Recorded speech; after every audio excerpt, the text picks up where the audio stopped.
That's what I like to say.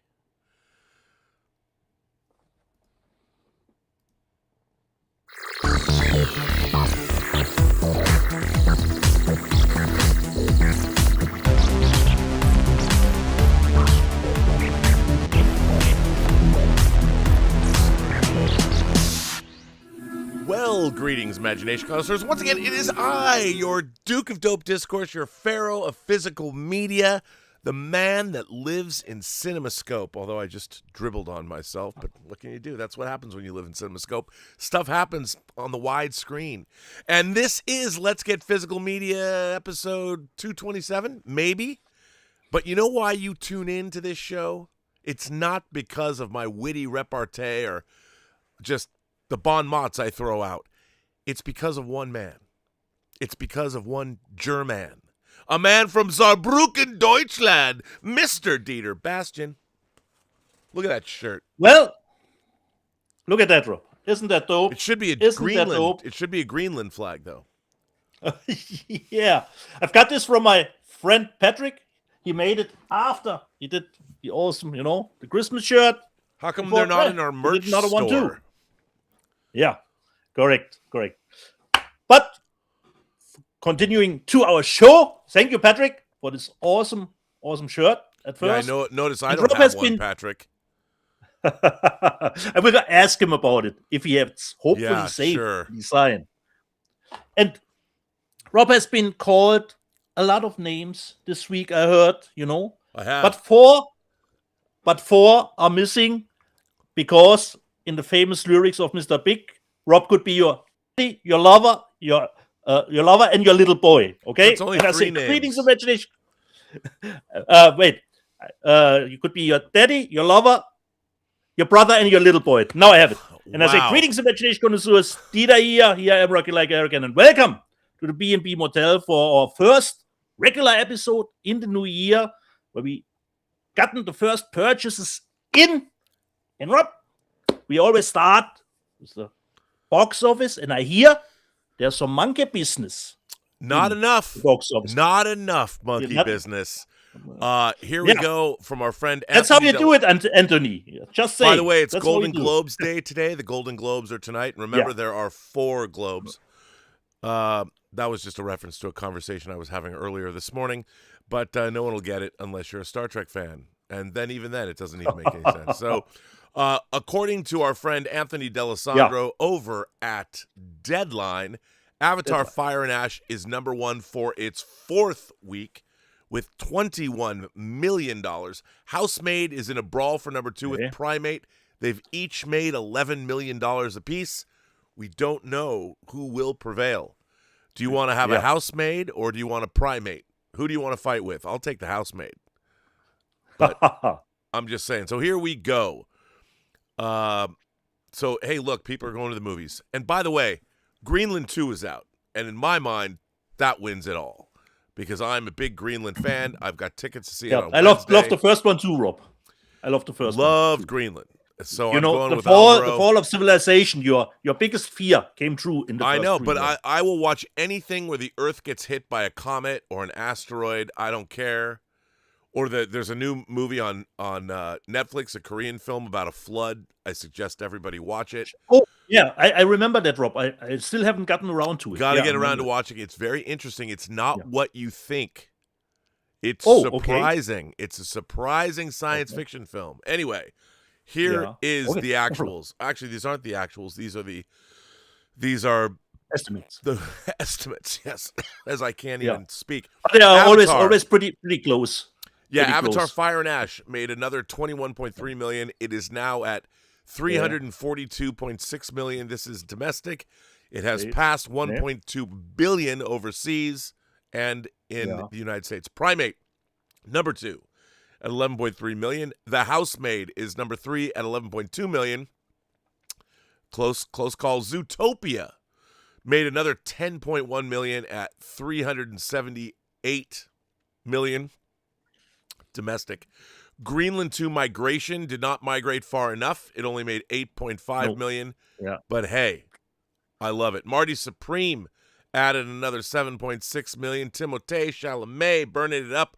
Marty Supreme has made $70.1 million domestic. My anaconda don't want none unless you got buns, hun. You can do side bends or sit-ups, but please don't lose that butt. Some knucklehead tried to diss, but I pull up quick to get with it. Anaconda, $54.2 million.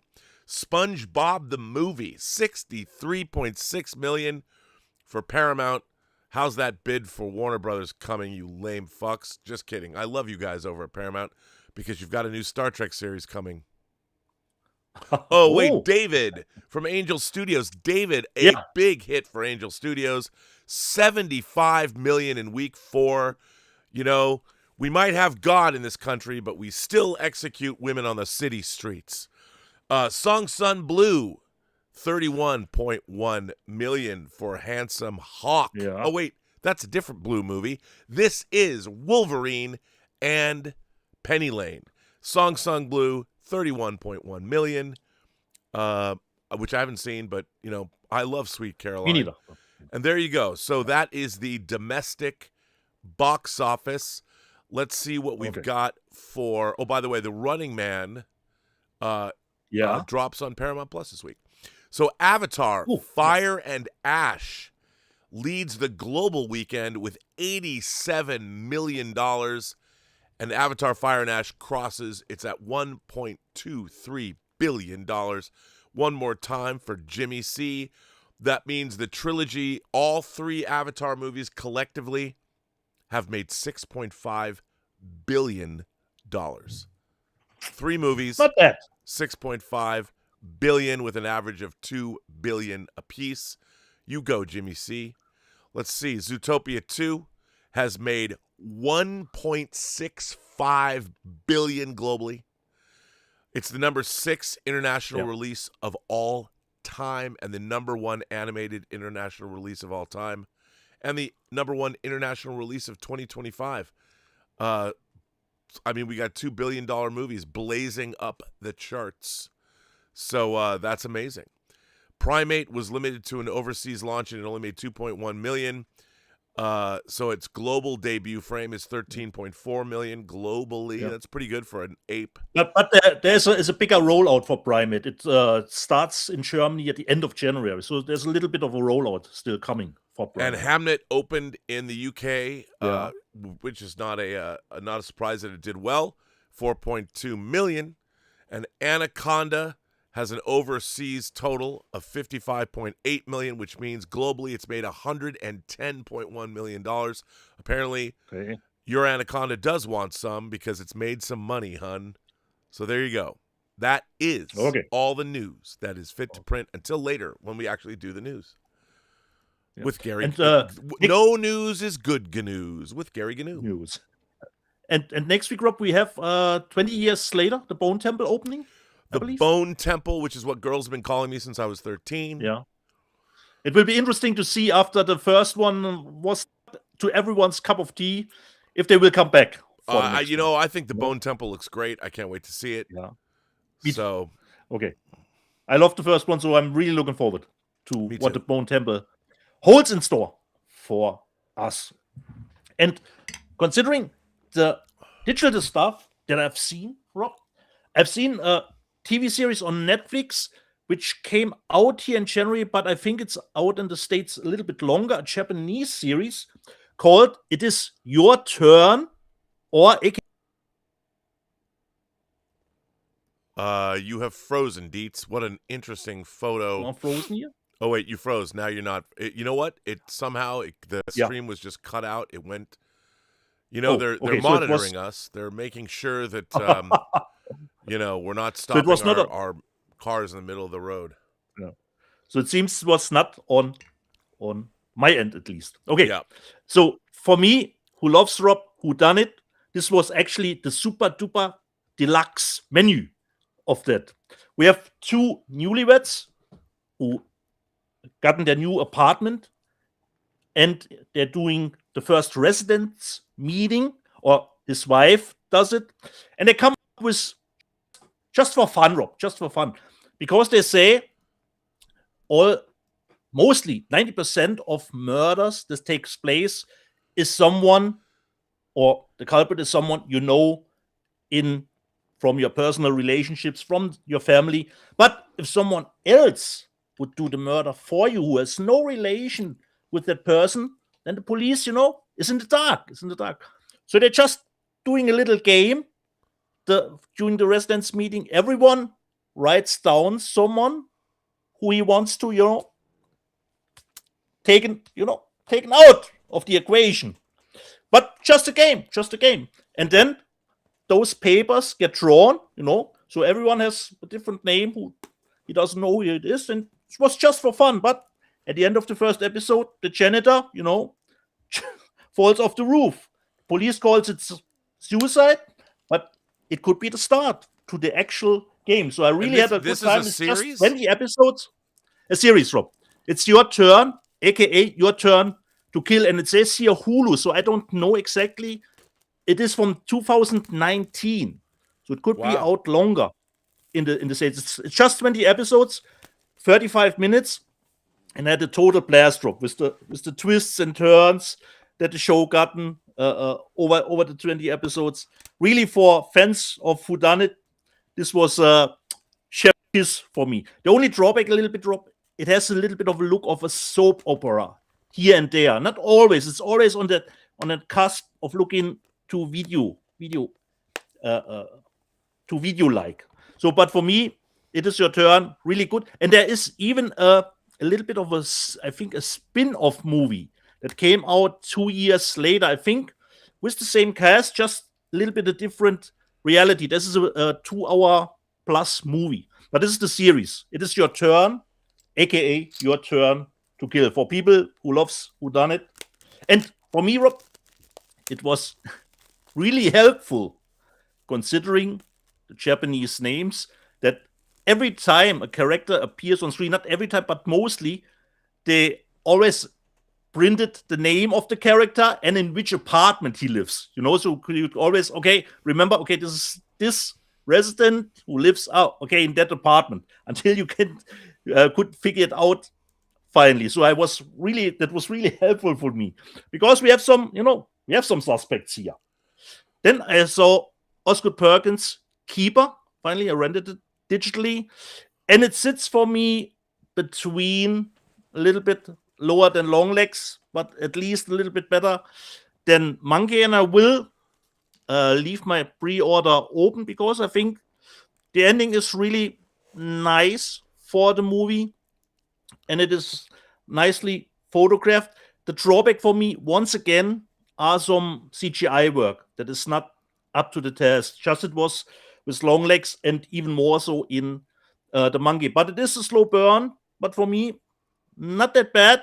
I was not expecting much, considering the review. So in between for me, Longlegs and Monkey. So a 6 out of 10 for me. And then one, I don't know if it gets much recognition in the awards ceremony that's coming up. I saw it was just an accident, Rob. And was it? I have to was it just an accident? At the beginning, yes. And I go a little bit against the grain, Rob, because I heard at the beginning, or from reviews, how great the ending is of the movie.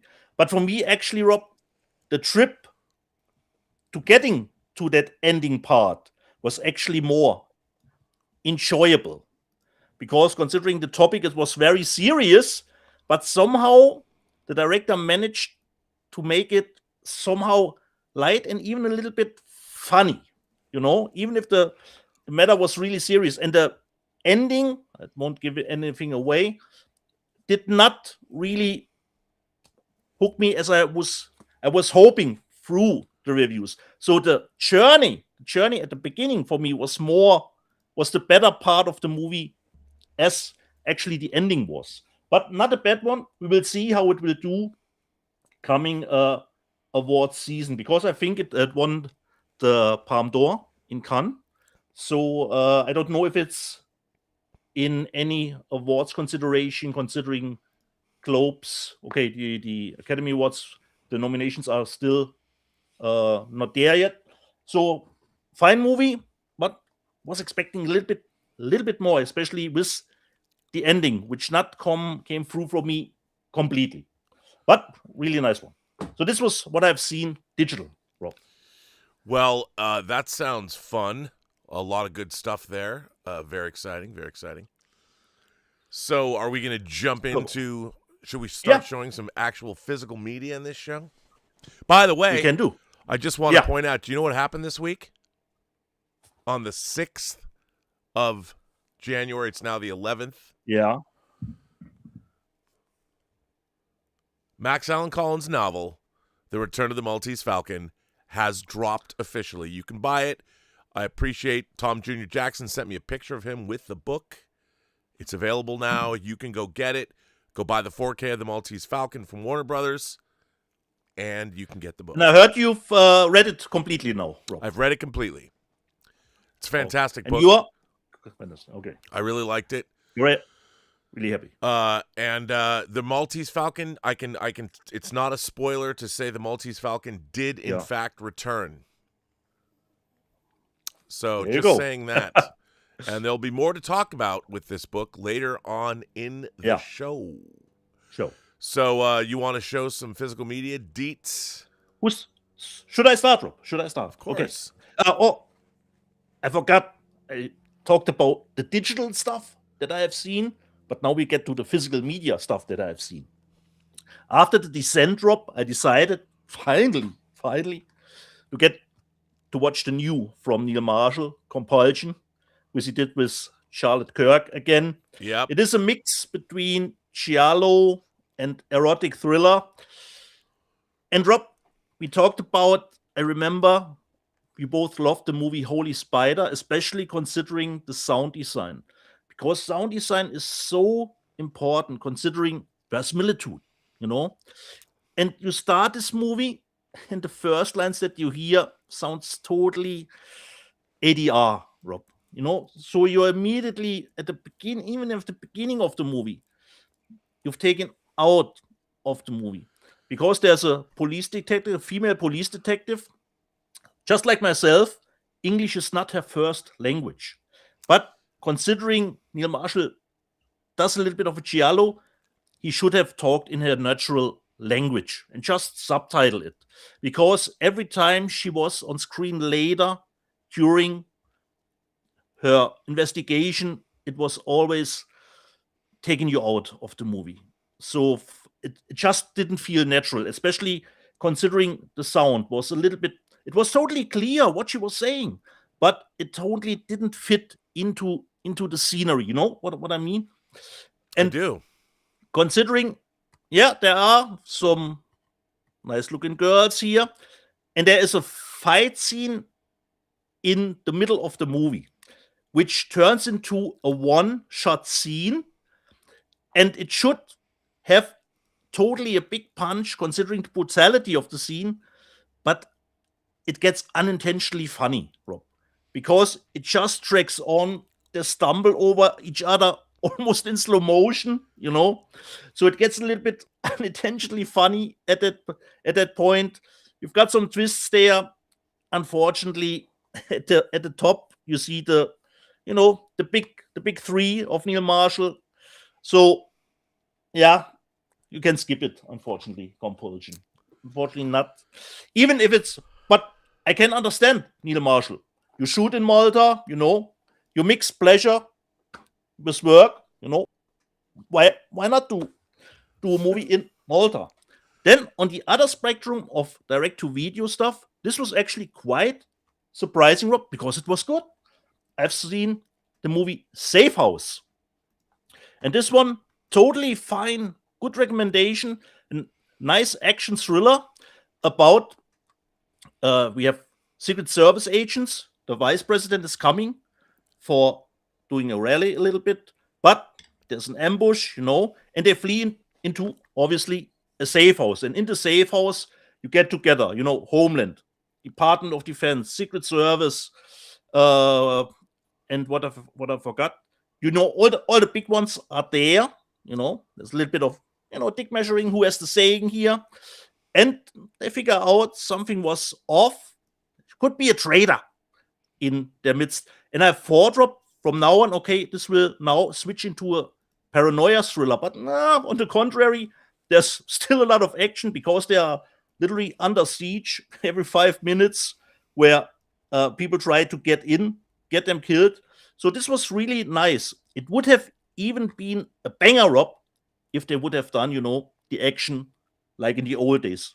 Real explosions, scripts with the shootouts, cool blood scripts. So in the action, it is more modern with the use of CGI, but totally a nice recommendation. Just 90 minutes. And Rob, I couldn't believe it. At the end of the movie, during the credits, it says, filmed in Los Angeles, California, Rob. Can you believe it? Wow. Can you believe it? Filmed in Los Angeles. How can that happen? I don't even know. Does anybody film here anymore? Yeah. Exactly, Rob. Wait, what? Filmed on location in Los Angeles, California, like the good old days. So for me, a recommendation. Safe house. Not bad at all. Rob, I don't remember if you showed this in the news section or if you gotten it and showed the physical media. This is actually the UK one, because I think you have the US one, and the cover says it's all that double lettering word as experiment. How did you're a terrible German that you bought that. You should be ashamed. Yeah, correct. We get reversible cover artwork from 88 films. We get the 4K of Experiment Lovecamp, but just a nice add-on to the Ilsa movies. I don't remember. Did you have it in the news section, or did you show actually? No, I showed it. I have the special edition. I have the website only cover. Oh, okay. And inside, immediately monetized. You get a little bit of a booklet. So from 88 films. This movie was one of those who got lost in the mail with my hardboiled, Rob. So I ordered it again, but this time from 88. Just the UK one, which should be identical to the US. The SS Experiment. Still going. And Rob, what could be better than Prison Girls? Obviously, Prison Girls in 3D. So I got the Kino Lorber release of this one, which I watched later this afternoon. Oh, well, considering, us Germans, we want to know what we're getting with the title.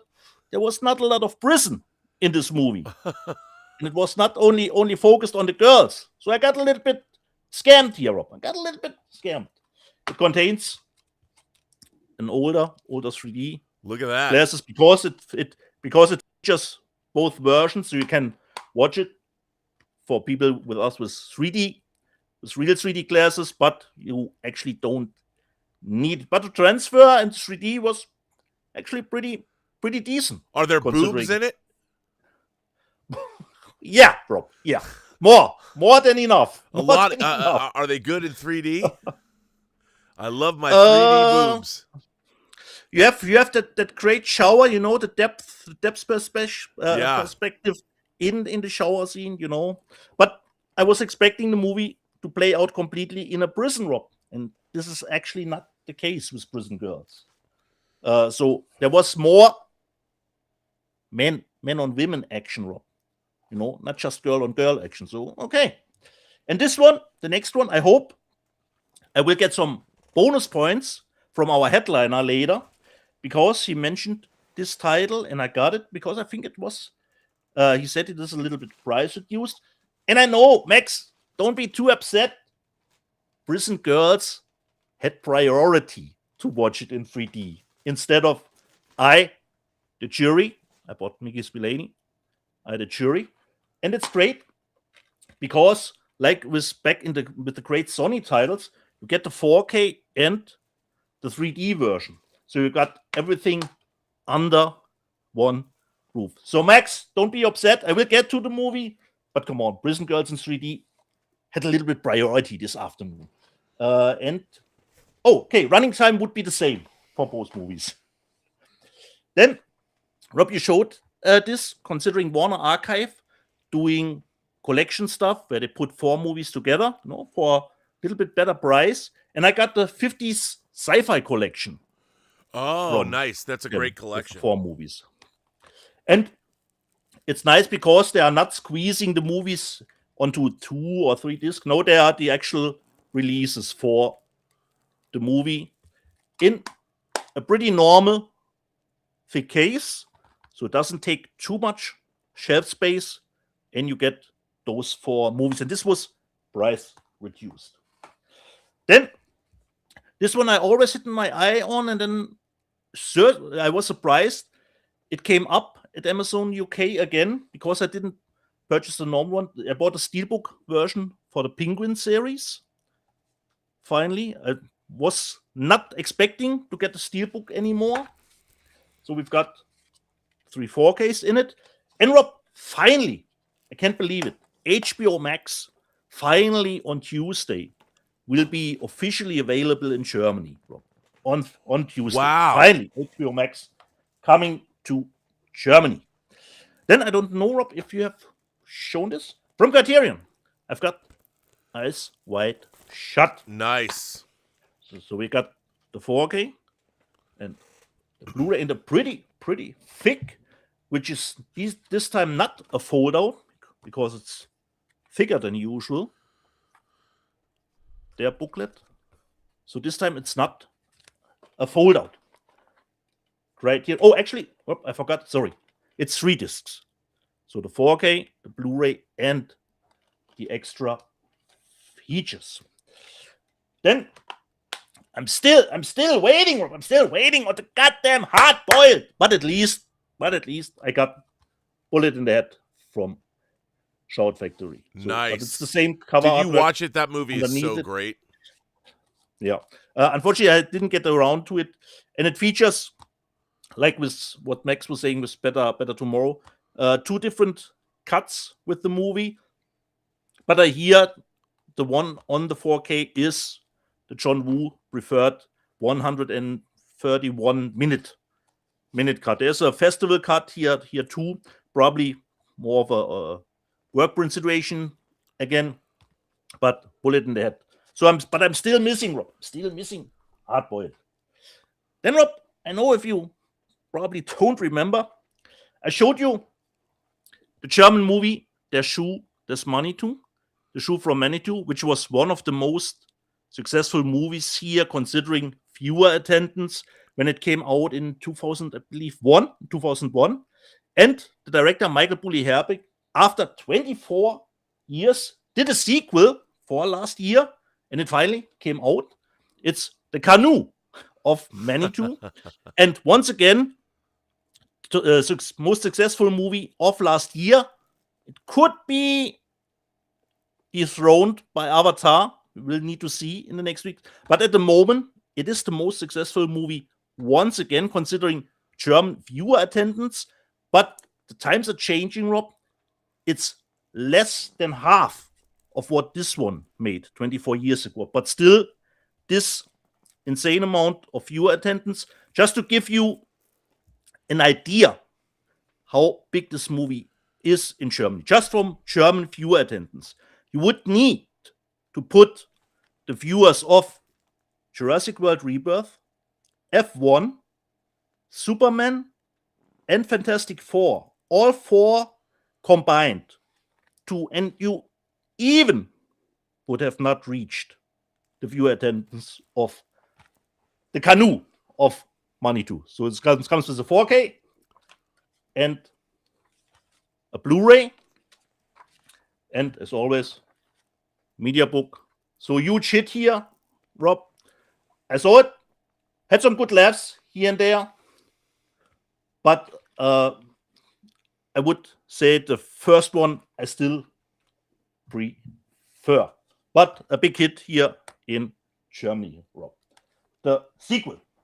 And then the last one, Rob, not a movie, but when we started the show, you showed some omnibuses, and I thought, okay, what is this with these omnibuses, where you get a comic series together in one big book?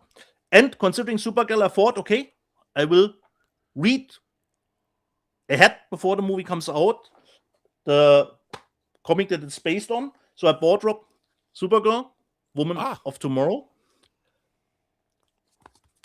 which is this. Did you read it yet? Really nice edition. Sorry? Did you read it yet? No, Rob. It came just yesterday. Oh, nice. So I hopefully will get around to it. Let me just see if I can take the sleeve here off, because it's a little bit different underneath. So I know what I will be getting into with the Supergirl movie. So this is the artwork without the sleeve around it. So Rob, this was my haul for this week. Give it over to you, my friend. A good haul it was. Well, I will start and say I did not buy anything this week. Yeah. Thank you to the studios for making it a good week nonetheless. I have to start. So, not Warner Archive, but I get random boxes from Warner Brothers. They just send me random stuff. I don't know why, but it's great. And they sent me 2 series this week. I didn't even really clock that this was coming out. But Lucifer, the entire series. Nice. Now, Lucifer is a spinoff of The Sandman. The comic was a spinoff of The Sandman. This is loosely based on that comic. Yeah. I love this series. You know, it could have been canceled, but it got another final season on streaming. This is a big chunky boy. You've got the entire series in this box. Now, look, I'm just happy to get series on Blu-ray. I can't complain, even though, look at this, dude. Look at this. I mean, that's a lot of discs. So you've got a lot here. So I got Lucifer in, and thank you, Warner Brothers, for making that happen. I really love this show. I bet it looks great. And then I thought that was a chunky boy. And then the entire series of Shameless, the HBO series Shameless, showed up. I always hear good things about it, but never got around to it, It's great. Elizabeth got me watching it. But this is all 11 seasons of the HBO series. Is it HBO or is it Showtime? Wow. So just between these two, there's got to be, there must be 30 or 40 discs between these two. So I did get these. Rob, help me if I don't remember correctly. Wasn't Lucifer on the chopping block at some point? It was, and then it was rescued by Netflix. They did another season. Yeah. Now, everyone knows I'm always singing the praises of Kino Lorber, and they cheekily do things that I got to give them credit for. And, of course, while these are only DVDs, we have a movie called Come Closer, and this is Israel's submission to the 2025 Academy Awards. And it says it's bold, intoxicating, and genre-twisting. Wild and restless Eden, following her brother's unexpected death, discovers he had a secret girlfriend, and drawn to the mysterious Maya, Eden plunges into a world of parties, obsession, and forbidden desires. Boom, chicka, boom, boom. Blurring the lines between love and loss. This is Israel's official submission to the 2025 Academy Awards. And then we get Put Your Soul on Your Hand and Walk. This is a documentary about a woman that is living in Gaza while it's being under siege because Hamas started a war. And it's about the relationship she develops over the internet with the director of this film. So if you want to have two sides of an ongoing conflict, you could watch this movie or this movie. And I would say these movies pretty much sum up everything you need to know. Israel, Palestine, which movie do you want to watch? This one or this one? I leave it up to you. Then they also included I saw this movie actually in the theater. Hal Ashby made a movie called Let's Spend the Night Together. This is a Rolling Stones sort of bio. It's both a concert film and it looks into the band itself. I actually really like this movie. Kino Lorber frequently releases stuff on DVD and on Blu-ray. They have not sent me the Blu-ray for this yet, but I really like this film. It came out when I was in college, going to the Evergreen State College before I moved to California. And then let's see. First of all, I'm gonna save these for a minute. Yeah. I'm going to Careful, Rob. Careful. Careful. Then I'm going to show these. First of all, Cecil B. DeMille's last silent movie, Godless Girl. I've been looking for girlfriends that are godless my entire life, so I look forward to delving into this film. Can't wait to see it. Oh, here's another DVD, Home Free. I don't know anything about Home Free, but this is a film. Let's see what it says on the back. On Herb and Audrey's 50-year wedding anniversary, Herb reveals his terminal brain tumor diagnosis and his choice to die on his own terms. His final wish is to reconnect with his daughters, Rain, Ivy, and Daisy, by uncovering their deepest secrets and mending their bond. Sounds like a tearjerker to me. So then we got Charlie Bronson. He's digging tunnels. In The Mechanic, another Michael Winner special. And of course, this is a great cover. They call him The Mechanic. He has 100 ways to kill, and they all work. So there you go. And then, actually, I don't have to watch this movie on DVD because they also sent the Palestinian movie. They sent me the Palestinian movie on Blu-ray, but the Israeli movie is on DVD. Then we have this, Colne 75, a movie about your hometown, your home country. Yeah. This is a documentary. I remember you have had that movie in the news section. Yeah, I had it in the news section. Pretty great, packed DVD. Look forward to getting into this to find out what happened in Colne in 1975. Then another Peter Sellers movie with a Bond girl, Luciana Pelusi. Terry Thomas, Peter Sellers, Man in a Crooked Hat. I love these Peter Sellers movies that aren't the Pink Panther movies, but we're going to get to those in a minute. And then a stack of Blu-rays turned into a stack of 4Ks. Babe and Babe 2, Pig in the City. I love both of these movies. The first Babe was produced by George Miller of Road Warrior fame. The second, actually this is the second, was directed by George Miller.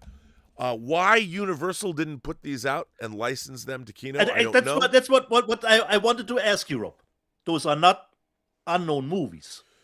No, these are hugely successful films. Yeah. I mean, Babe, Pig in the City, not nearly as successful as Babe, but I'm happy to have these from Kino Lorber. I love both of these movies. Thank you, thank you, thank you. So those are in 4K. And then we've been talking, Max was talking about the Agatha Christie films from the 70s. Yeah.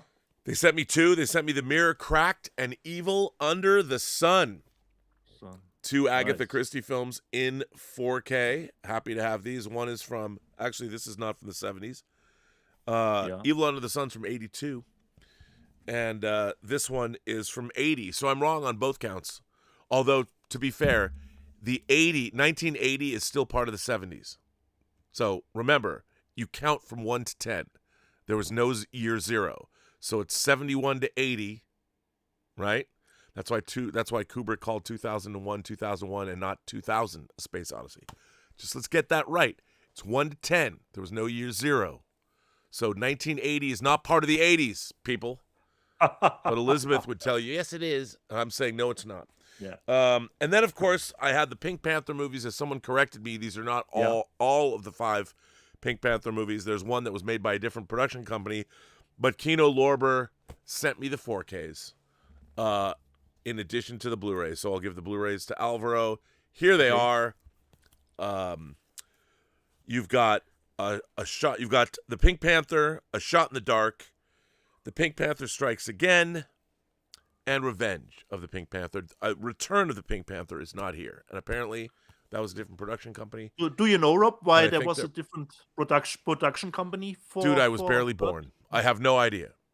But I did see Return of the Pink Panther and Revenge of the Pink Panther and The Pink Panther Strikes Again in the theater. I want to make sure. Yeah, I did. All in the theater.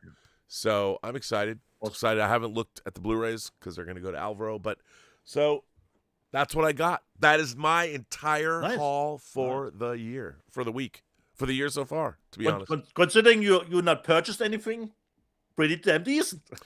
Not bad. That's what I like. I just like getting hundreds of dollars of free discs. Thank you, Kino Lorber, and thank you, Warner Brothers, because, and I don't know how much those series cost, but, this isn't like a $20 disc here, bruh.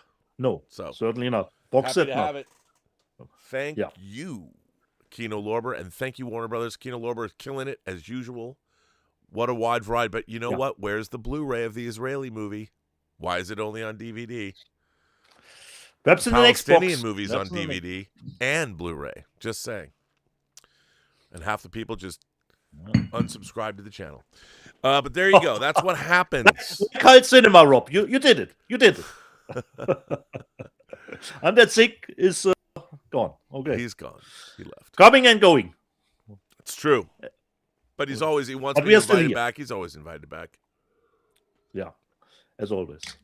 So, so a headliner still not I don't know. It's the headliner is not here, but he did tell me what he's going to review, and I did in fact upload his choices. Yeah, but I don't want to. Okay. I don't want to. I don't want to. I don't want to steal his thunder from down under. You know what I mean? If you want, Rob, you can easily do a little bit of the news section until he gets here. Or did we have had some super chats? I don't know. Oh, you know what? Let's look for. I don't know if we've had super chats or not, and we do. Let's first of all. Okay. Kelvin Wellborn has been a member of this channel for 45 months. I saw Kelvin at our members call yesterday. It was fun. Yeah. Hitchhiker 42 has been a member for 32 months and says, "Hail all." Okay. It's now 40 years since the banger film year of 1986. What films from that year would you like to see on 4K? Hitchhiker 42 says The Fly is my top request. A great one. 20th Century Fox did a promo in 1986 where they were touting their 3 genre films for that summer: The Fly, Aliens, and Big Trouble in Little China. So I would say The Fly and Big Trouble in Little China are movies I would like to see. A couple more movies from 86. I would love to see The Mosquito Coast. Where is The Mosquito Coast with Harrison Ford? Incredible performance. I would really love to see that. And The Color of Money. Wasn't there even a TV series on Apple? There might have been. I think there was. I think they remade it for Apple, but I want to get the original movie. Why do we not have it? I do not know. The Mosquito Coast, and I would also like to get The Color of Money. The Color of Money is an incredible film, and I would really like to see that come out on 4K. Where is that? I don't know. And to be honest, Platoon came out in 4K, and maybe they should do another print of that. I don't know. Other movies that came out in 86 that we do have 4K versions of: Texas Chainsaw Massacre 2, From Beyond, Night of the Creeps, I think Rawhead Rex. We got Rawhead Rex from Kino Lorber in 4K. I think certainly a surprising one. Demons 2 is in 4K. And another Primate movie, Link, came out, but I don't need it in 4K. And of course, Friday the 13th, Part 6, Jason Lives. So one of the most entertaining of the franchise. It's pretty good. So there you go. But we need Color of Money and we need Mosquito Coast in 4K. So I would love to get that. Rawhead Rex in 4K. We already have Rawhead Rex in 4K. Don't we? I would need to see the list, Robert. I could even come up with movies that were released in 86, Yeah. Yes. So I mean, Max might have waited until we settle down a little bit. Well, because I think our headliner is actually here with us now. Nice. So I just have to put him in the show as one does, and it's not often that you have a book come out in the same week as you do an episode of Let's Get Physical Media. And this week is that week. So, as you all know, you know him, you love him, and I would be remiss if I didn't play his opening. So here it is, ladies and gentlemen, boys and girls.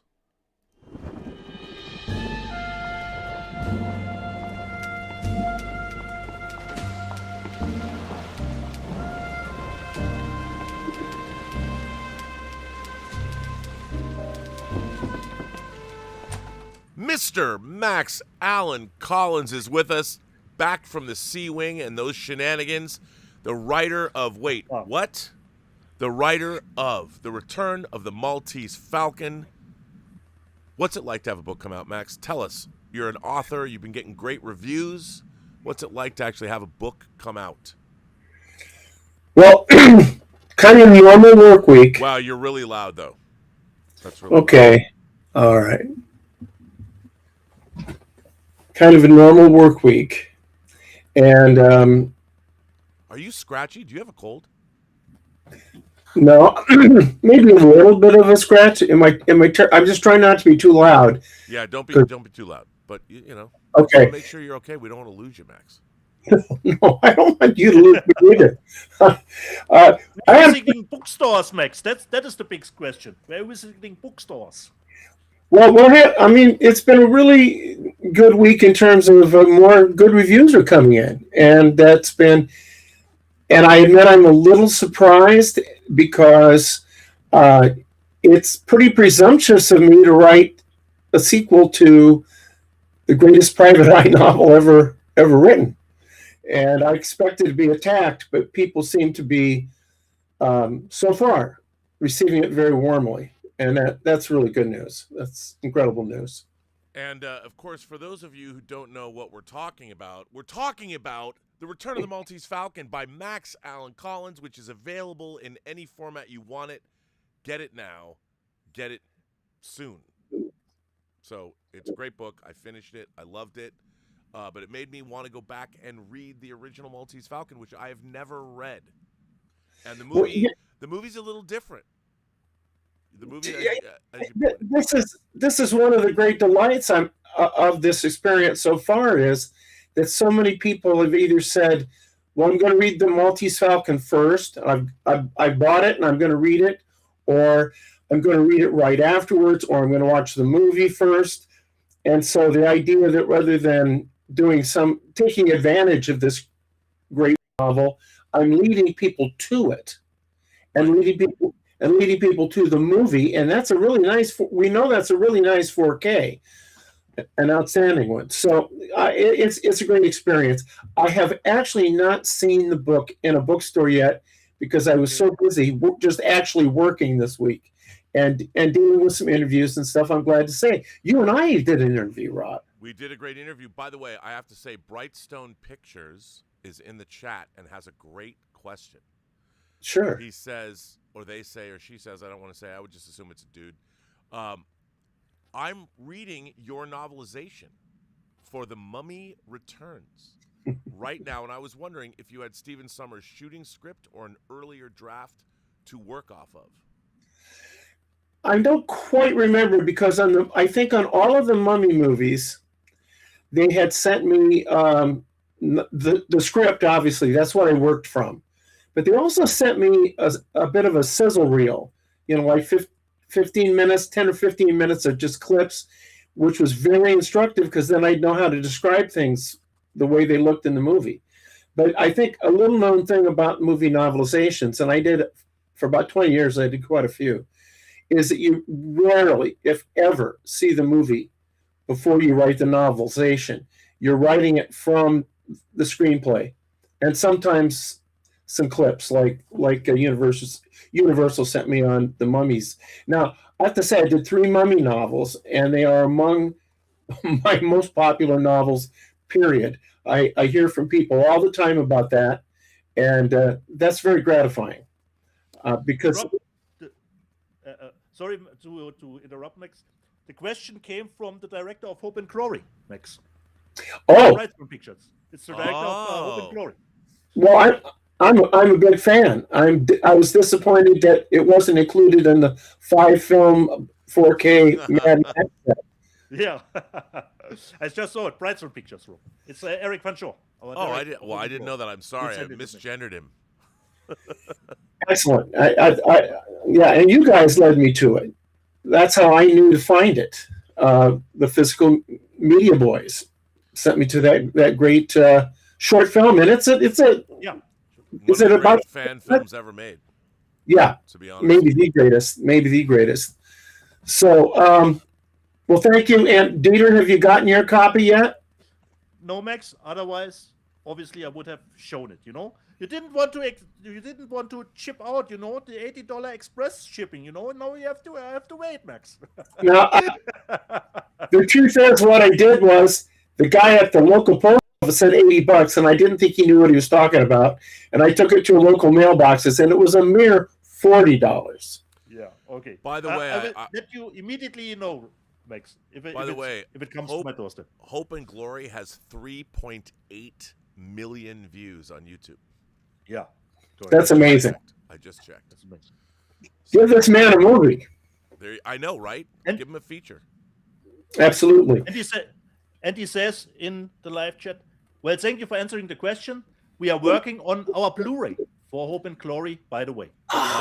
We better get him here so we can promote it. But he sold one right now. Don't say he sold one. They can't sell it, dude. I mean, if you want to make a donation to the director of Hope and Glory, there he is, and I'm sure he'll give you his PayPal information. That's what I meant. Yes. Yes. You can donate to the fine efforts of the filmmakers, but they don't sell you anything. Yeah. This is good to know. Stand by The Return of the Maltese Falcon by Max Allan Collins in hardcover right now. And please do. So do you want me to talk about some film noir today? Yes, we do. And I've even got it ready to go tonight. Well, you actually you're talking about some interesting stuff. What did you want to start with? Well, before you throw any images up, one of the funny things about this segment is that it's almost a rarity that I get to talk about an actual film noir. I'm talking about a lot of mystery and a lot of crime, but the things that fell in that kind of 1941 when the Maltese Falcon came out. This is your cue, Rob. Oh, you mean the Maltese Falcon that you wrote a sequel to? Yes, that one. That's pretty much the initiation of film noir, and it goes to the mid-50s, maybe to Touch of Evil around there, The Big Combo, Kiss Me Deadly, and those are the last official black and white film noir. And so a lot of what I talk about is neo-noir, like The Two Jakes, and just crime movies.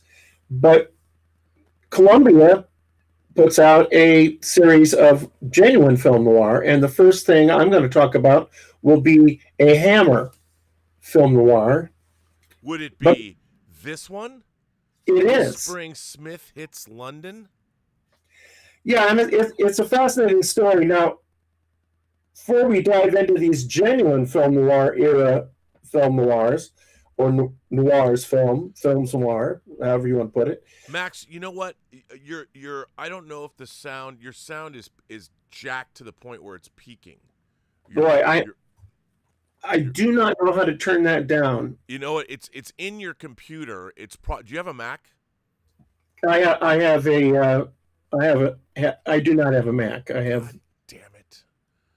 You know, I ain't PC, yo. In the settings, Max. Yeah, it would be because what happens is sometimes just by talking, it sometimes jacks up the sound. You don't even have to move it; it just happens. But it's really loud. I just say that only because you're peaking to the point where it's distorting your voice. Was there any difference in my doing that? No, not really. But if you sat back a little bit. Okay. Yeah, there you go. You can talk normally now. Okay, we'll do it that way. That's better. I wanted to first, before we dive into this, just talk about all of this stuff really flows from novels. Not all of it, but it was novels that and Pulp Fiction that really fueled these movies. And the three writers of there are two basic categories, in my opinion. The first category is Private Eye, and that also counts cop characters like Glenn Ford in The Big Heat, who's kind of a rogue cop acting like a private eye. A lone investigator, a lone even Avenger sometimes. And it was Dashiell Hammett, Raymond Chandler, and Mickey Spillane that were who everybody was drawing from. And the other key writer who fed everything is a single writer, James M. Cain, who wrote The Postman Always Rings Twice and Double Indemnity. And the stories that flow from him are usually about a femme fatale luring some schnook into helping kill her rich husband. That's the basic story. There's a lot of variations, but that's basically, when you're talking about film noir, that's the landscape, that's the history. Now, Whispering Smith is really interesting. The background on that is that there was a novel published in 1906 about a railroad detective, and that was contemporary, but it was in 1906. So basically it was a Western. And it spawned 7 feature films, a serial, and a TV show. Now, the character Whispering Smith, is he one of your favorite characters, Rob? Sure, absolutely, 100%. And Dieter, did you grow up with Whispering Smith being something you were really, fixated upon? Not to my knowledge, unfortunately, Max. That's why you're here. That's because it was very bizarre. Sometimes there was a Whispering Smith. The first sound feature was in 1935, and it was contemporary. It was not a Western. Then in 1948, Alan Ladd starred in Whispering Smith, and it was a Western. Wow. Period Western. Then later, Audie Murphy had a TV series, Whispering Smith, that was a cowboy, a Western, part of that Western wave in the late 50s. So what does Hammer do? Hammer was trying to get a hold of the American audience, and somebody sold them a bill of goods that Whispering Smith was a very famous character, and they got the rights to do the IP, and they were going to do a bunch of Whispering Smith movies. They mentioned them by name, and you can look them up. I think there's 4 or 5 that they announced.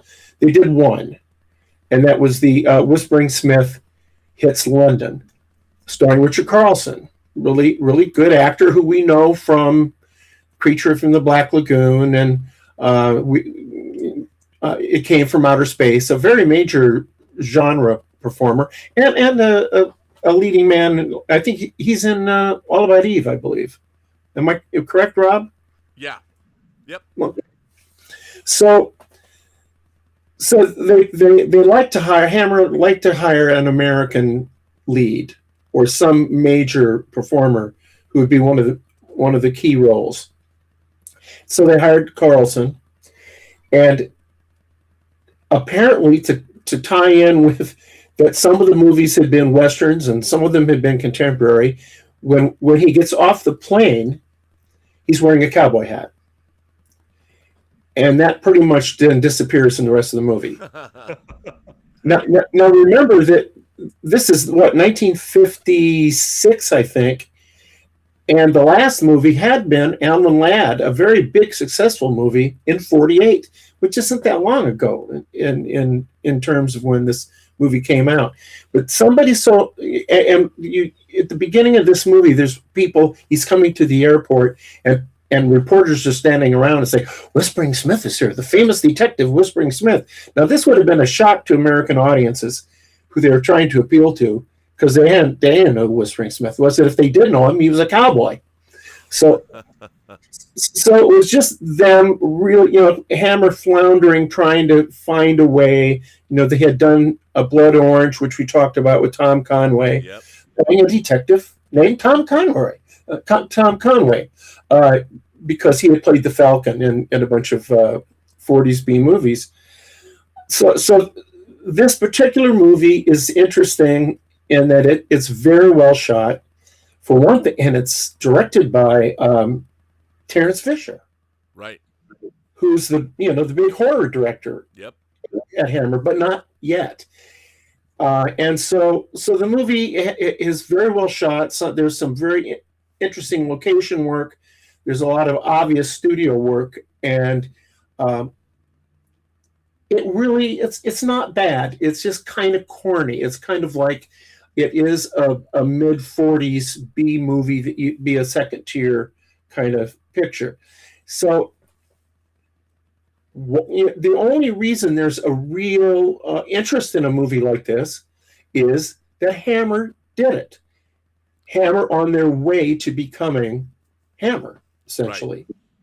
Right. And this particular, and I know I've talked a lot here about box sets and not springing for movies that are not among your favorites or mediocre movies, but being seduced by how good the box set was. Let me tell you something. This is a rockin' box set. I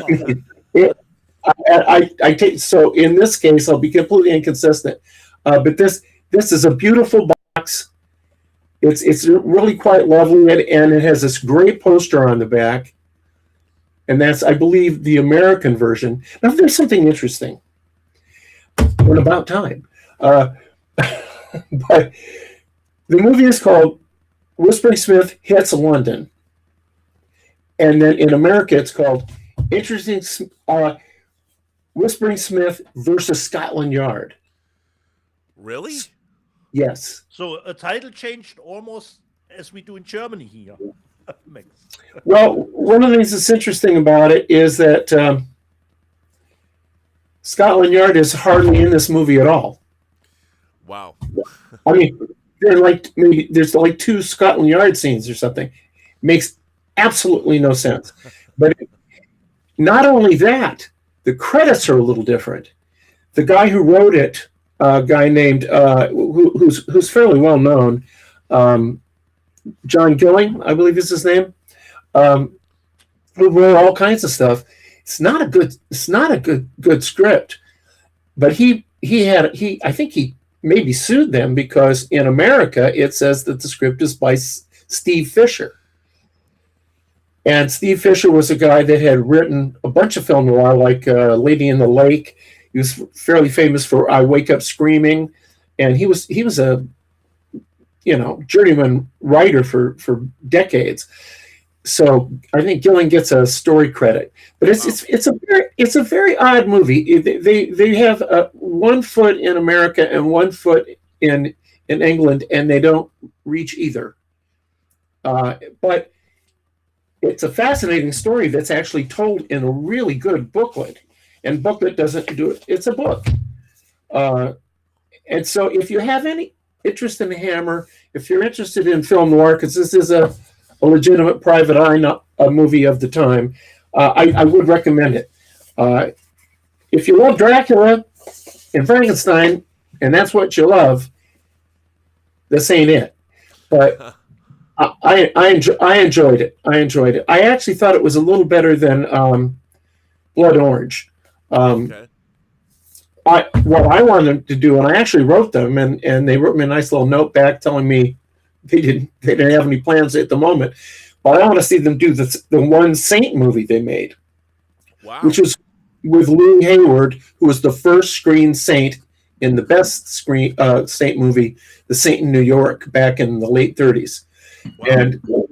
And they did that, called The Return of the Saint, and in some markets it was called The Saint's Girl Friday. So they got because of course that's Roger Moore played the Saint pre James Wan. So they finally got the IP game right. They finally did something that was actually famous and worth acquiring. And that's the one we haven't seen. And there may be reasons for that. There may be it may be because they sold these things to different studios in America. So there may be a problem. So anyway, that's Whispering Smith.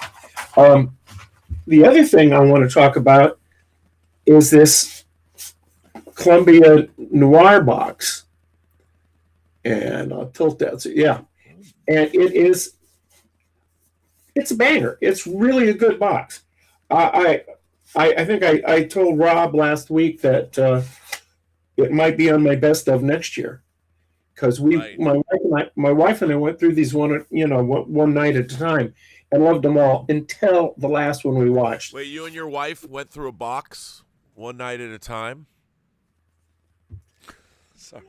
Well, back in the day we did. That was terrible. I'm sorry. I apologize. Sort of. Not really. After all these weeks for you to have a lapse in taste, it's just terrible. It's stunning. Okay, I want to talk about these real quickly, these movies one at a time. The first one in the box is Fortune is a Woman. It has an American title of She Played with Fire, which is too on the nose because it's about arson, and the woman is suspected of setting the fire. This is probably the best. I would say this is the best film in the box. It's Sidney Gilliat who's directing it, and Gilliat and Launder, who were this team who did Green for Danger, which is a great movie with Alistair Sim. They did all those funny St. Trinian's movies, the little schoolgirls. Well, I'm sure you don't know those movies, Rob. I don't. Little schoolgirls of 15, 16, 17 in little short skirts. I don't know if that'd be any interest to you. No, I like older women, to be honest. Even when I was 15 and 16 myself, I was always looking at 30-year-olds. Served me later in life well. There's some 30-year-olds employed who are registered at this school in little skirts, so you'll be fine. But they used to trade off on directing. Sometimes Gilliat would direct them, sometimes Launder would. It's a really good cast. Jack Hawkins is a very well-known, solid. I mean, go all the way up to Ben-Hur, and Dennis Price, who is the guy from Kind Hearts and Coronets, terrific actor. And the woman is Orleen Dahl, who is absolutely stunning. Now, she's kind of forgotten today, but she was a fairly major star in the late 40s, well into the 50s. And she, as late as Journey to the Center of the Earth, which is a fairly well-known genre movie, H.G. Wells. Yeah. And she's very beautiful. I mean, she's like Kim Novak level beautiful in this movie.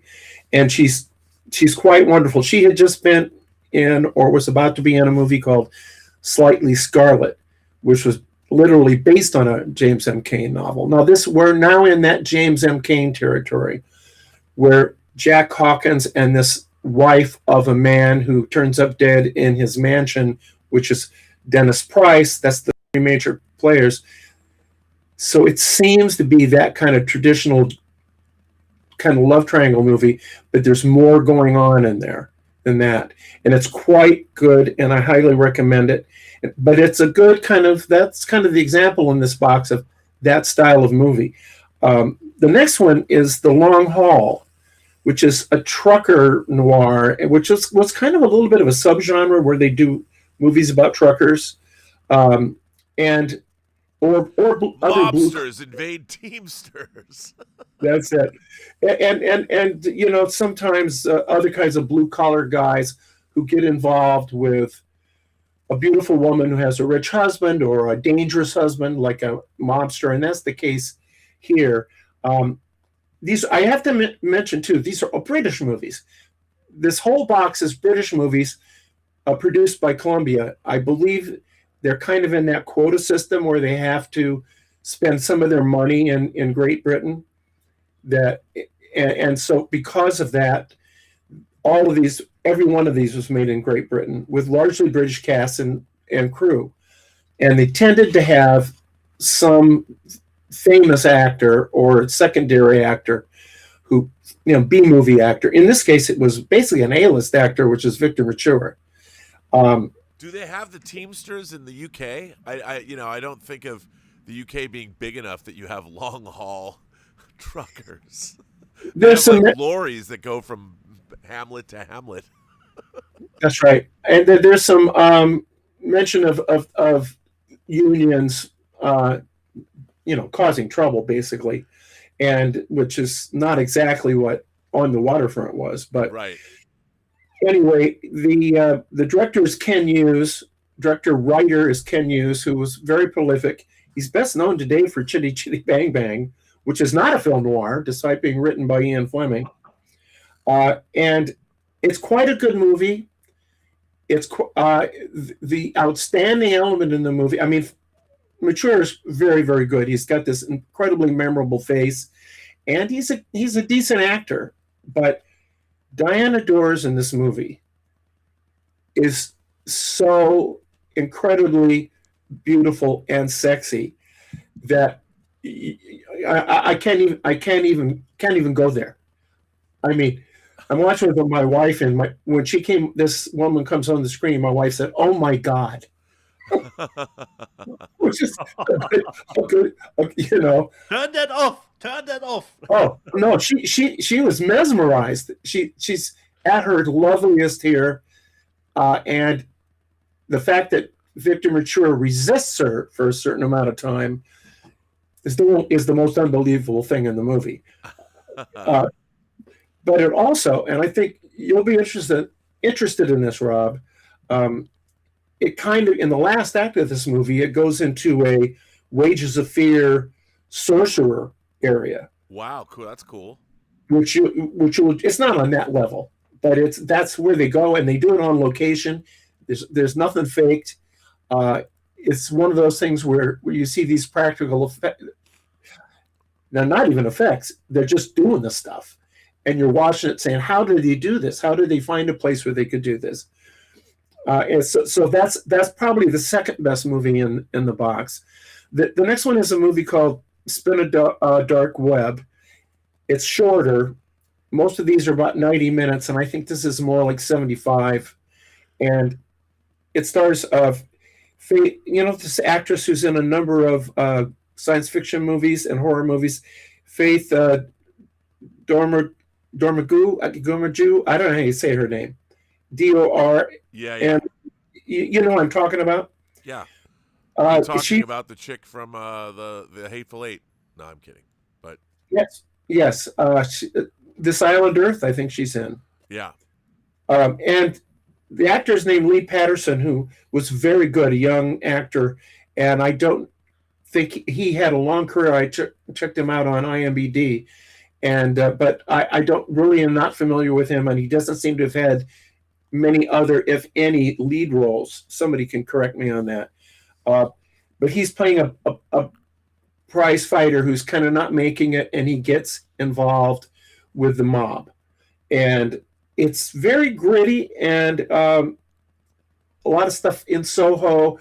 And this is also a good movie. Now, I have to say, one of the elements of film noir is that the private eye movies, the private eyes tend to be smart or at least shrewd.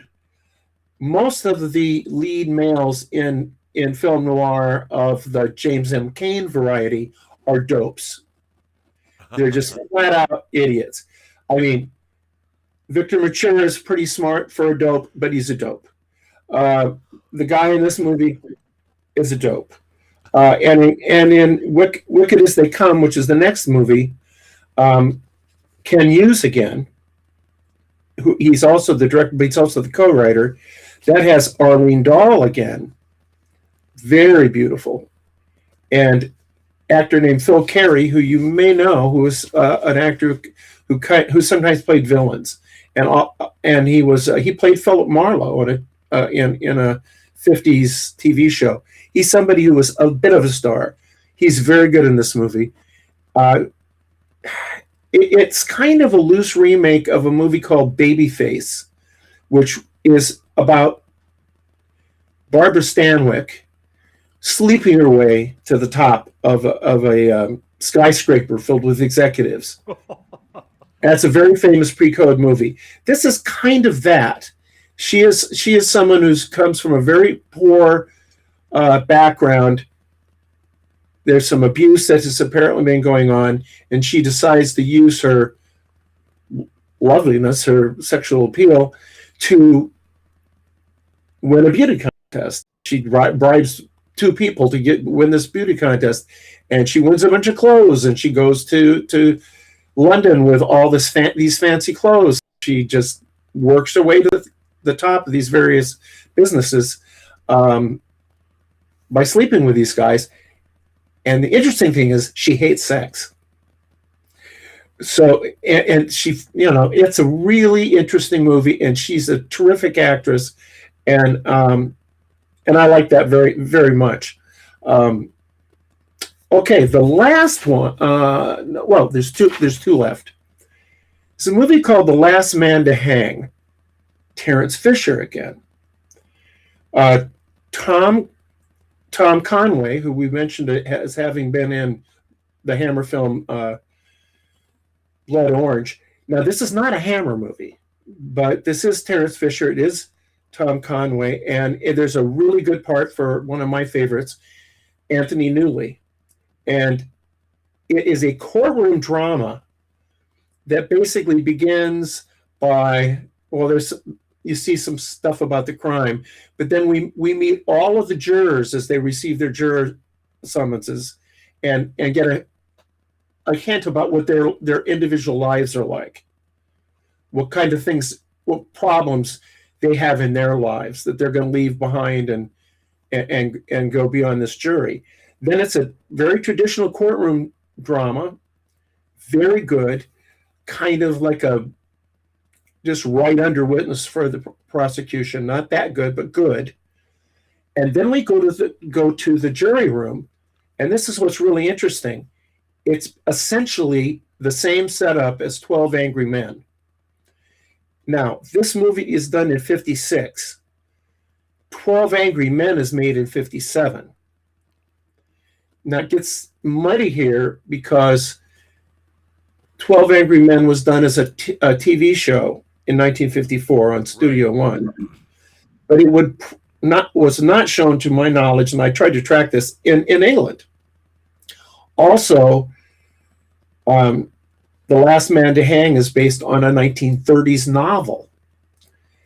Now, I couldn't get hold of the novel to see how faithful it was, but when you see this scene in this courtroom, or this, you see the jurors sequestered, when they're arguing about, who did it and so on, it is so much like 12 Angry Men. It's, you can hardly believe that somebody didn't see this. Right. It's just somebody stole from somebody. Okay, I'm just not sure who did, but at any rate, it's the same setup of one guy holding out, and making them prove their point. And what was ingenious about the way it was set up is that something in the way each one's private life impacts how they vote, and how they initially assume this guy is guilty, and then they realize there's some strange. They could have killed their wife. They could have killed their mother-in-law or whatever. It's really, really good. But that's like 12 Angry Men playing in about 10 minutes, because that's how much the movie gives to the jury room. Right. I thought it was very good. There's a terrible twist ending that it's actually kind of a good twist ending, but they don't explain it. And then the movie's over, and it's one of those, what? Right. So if you watch this, and it's really good till you get to the ending. So just forget it. Just know you're going to be disappointed by the ending. Okay. Otherwise, it's fine. And then the last one. Landing. Pardon me? Missed the landing. It didn't start the landing. Really missed the landing. And the interesting thing is they set it up. Yeah. And I kind of saw it coming, but they didn't explain it. I mean, basically, I can't really tell you what it is because it's a major spoiler, but it's somebody who, there was no reason why they wouldn't have come forward at some point in the trial and stopped it. And they don't. And of course, we don't know till that point whether the guy's guilty or not, which is also a good thing about this movie. You don't know. It isn't one of these things where they're guilty or they're not guilty. So I still recommend it despite this bad. You're going to have to rewrite the ending in your brain. That's all you can do. The last one is a movie called A Prize of Gold. This is the one we were very disappointed in. It's a color movie. It has Richard Widmark, who I think is one of my favorites. It's got some good things about it. It's got Widmark. It's set in Berlin, post-war Berlin, and it's largely shot on location. It has some good people in it. The director is Mark Robson, who was a pretty good Hollywood director. At least he was successful. It was produced by Irving Allen, who we know who Irving Allen is, and Cubby Broccoli, who was one of the James Bond producers. And the Broccoli family had the James Bond franchise till a year or two ago. But Broccoli made a bunch of kind of bad movies before he got a hold of the James Bond franchise. This is one of them.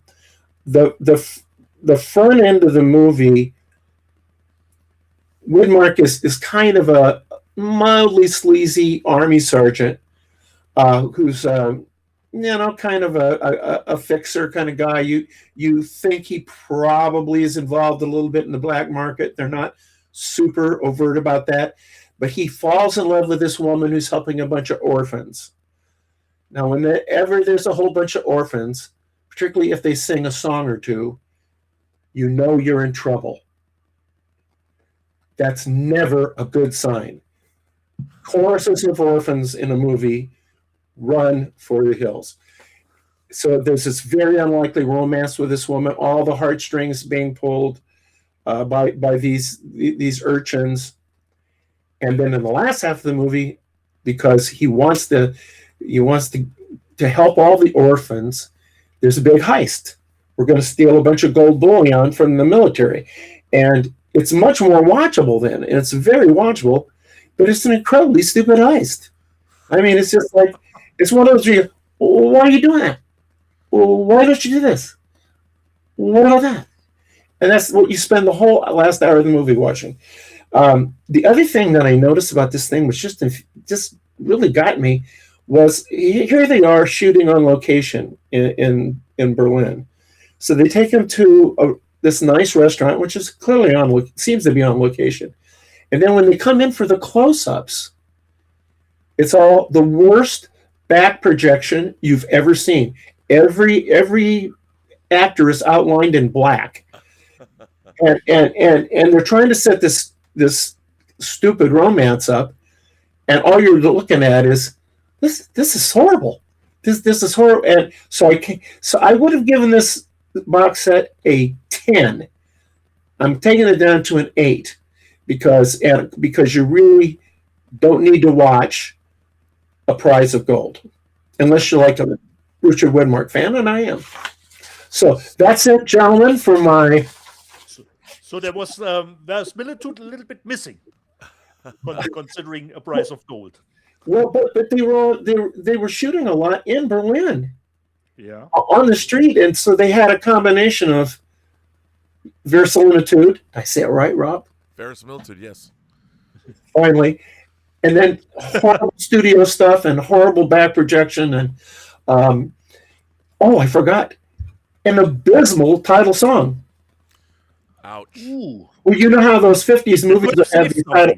Yeah, the movie would be called, Massacre in the Garden, and then the movie would be, and there was a massacre in the garden. Do not do that. My album's better than that. Told Bill Murray Star Wars, singing Star Wars. So I can't recommend, but I recommend the box set. Those are some good black and white noir of the era. Nice. Well, Max, it's so always 70% there with the box set. Yeah, there you go. Well, 80%. And everybody, please pick up Return of the Maltese Falcon at your bookseller or at Amazon. You can get the Kindle version if you want, but I love the hardcover. By the way, it's nice to have it signed by the author too. Just It isn't saying. signed on that page. You got to get the. No, you signed it on this page. You did. You signed it on my or did you sign it? No, you signed it. Oh, you signed it here too. Well, you did sign it there too, but you personalized it to me on the. Like my Blu-ray stuff that I've gotten from Max. I had to play detective. Where did he sign? I'm a detective writer. It's true. Yeah. But first I was only one signing. Wait, there's a signing. There's an inside signing. Oh, okay. There's a signing everywhere. It's true. So everywhere. So are you ready for me to go back to the C wing and or do you have any questions or anything? No questions now. There are no questions about what happened in the C wing last night yet because the authorities haven't shown up. Well, we have an interesting. I can't announce this because sometimes Rob, you and I have things we can't announce. We have to just wait. But we're close to being able to sign the deal with Vinegar Syndrome to do a collection of our live streams in various rooms in the motel. It's true. That is true. Vinegar Syndrome might be, and the right label. We're just trying to figure out what the title is, and I like the fact that police reports from the C wing was one of the titles they floated. Well, the interesting thing is all of the women have signed off, and none of the men have, and we're having to pixelate the men. But do you really care if the men's faces are pixelated? No. But it is kind of interesting that we also have to put their OnlyFans address in the end credits, which We're negotiating that. If someone really didn't want their address. They all want it. I mean, it's just extending the. We have to pay for every letter, so. Oh yeah. It's tough. We have to go back and. Vinegar Syndrome's not going to pay for that. They're just the distributor. They make us pay for everything. Yes, and it's tentatively I'm calling it the C wing. I mean that's a good title. It's a good title. Yeah. Well, Max, on that note, it's always good to see you, and Thank you, everyone. All right, we're going to let you go back to whatever you do in the C wing. I just like to see the results, so keep those video streams popping. And the dark web, we're making a lot of money. There's a plunger involved, is all I can say. There's a plunger involved. Oh, there was a plunger. Yes, there was, and she wore it well. and from my end, Max, it's your turn to kill, a.k.a. It's your turn, considering you're watching always good stuff with your son, Japanese stuff. A little bit of recommendation for you, a series. I'm going to check that out. Yeah, we haven't nicely who done it super deluxe menu. You haven't steered me wrong yet, Dieter. Okay. Thank you, gentlemen. All right, but you have to look if where it's available in America. It's okay. Netflix here. I hope it will be on Netflix US too. Yep. It's your turn, aka your turn to kill. Thank you. The C wing calls. All right, Max. We'll see you next week. Ladies and gentlemen, that was the great Max Allan Collins. And it's always a pleasure to see him. And you really should get his book, by the way, because it is great. But actually, not just that book. Every book. Every book. Every book. He's got a lot of books. Including, as you know, it was nice. It was nice to hear. Yeah, exactly, Rob. The novelization, for movies, is one of his bestsellers. Actually, amazing. We do have a super chat from Mr. Stubble McShave. Stubble. Stubble asks you, Dieter, can you find prison girls in the C wing? I have to email Max about it. Hopefully. Oh, so you're saying you've never seen prison girls in the C? Even I've seen prison girls in the C wing. Okay. I mean, good to know. Girls... I have to work. I have no time to look up what's going on in the C wing. Stubble says he that he wants Where Eagles Dare in 4K. Now, Where Eagles Dare, by the way, is one of my favorite World War II movies. It's right up there with things like The Great Escape. MGM, as Stubble says, MGM put out a great letterboxed laser disc of this movie. And you know who worked at MGM when they put this laser disc out? Do you have any idea who was working at MGM when the Where Eagles Dare laser disc came out? Was it George? It was George Feltenstein. It was George Feltenstein who worked at MGM when they put out this wonderful gatefold laser disc. They also released Where Eagles Dare. It came out on Blu-ray. I don't know if I have this, to be honest, now that I think about it, because it's a beautiful widescreen movie. I really love this film, but it's funny that you mention Where Eagles Dare. Now,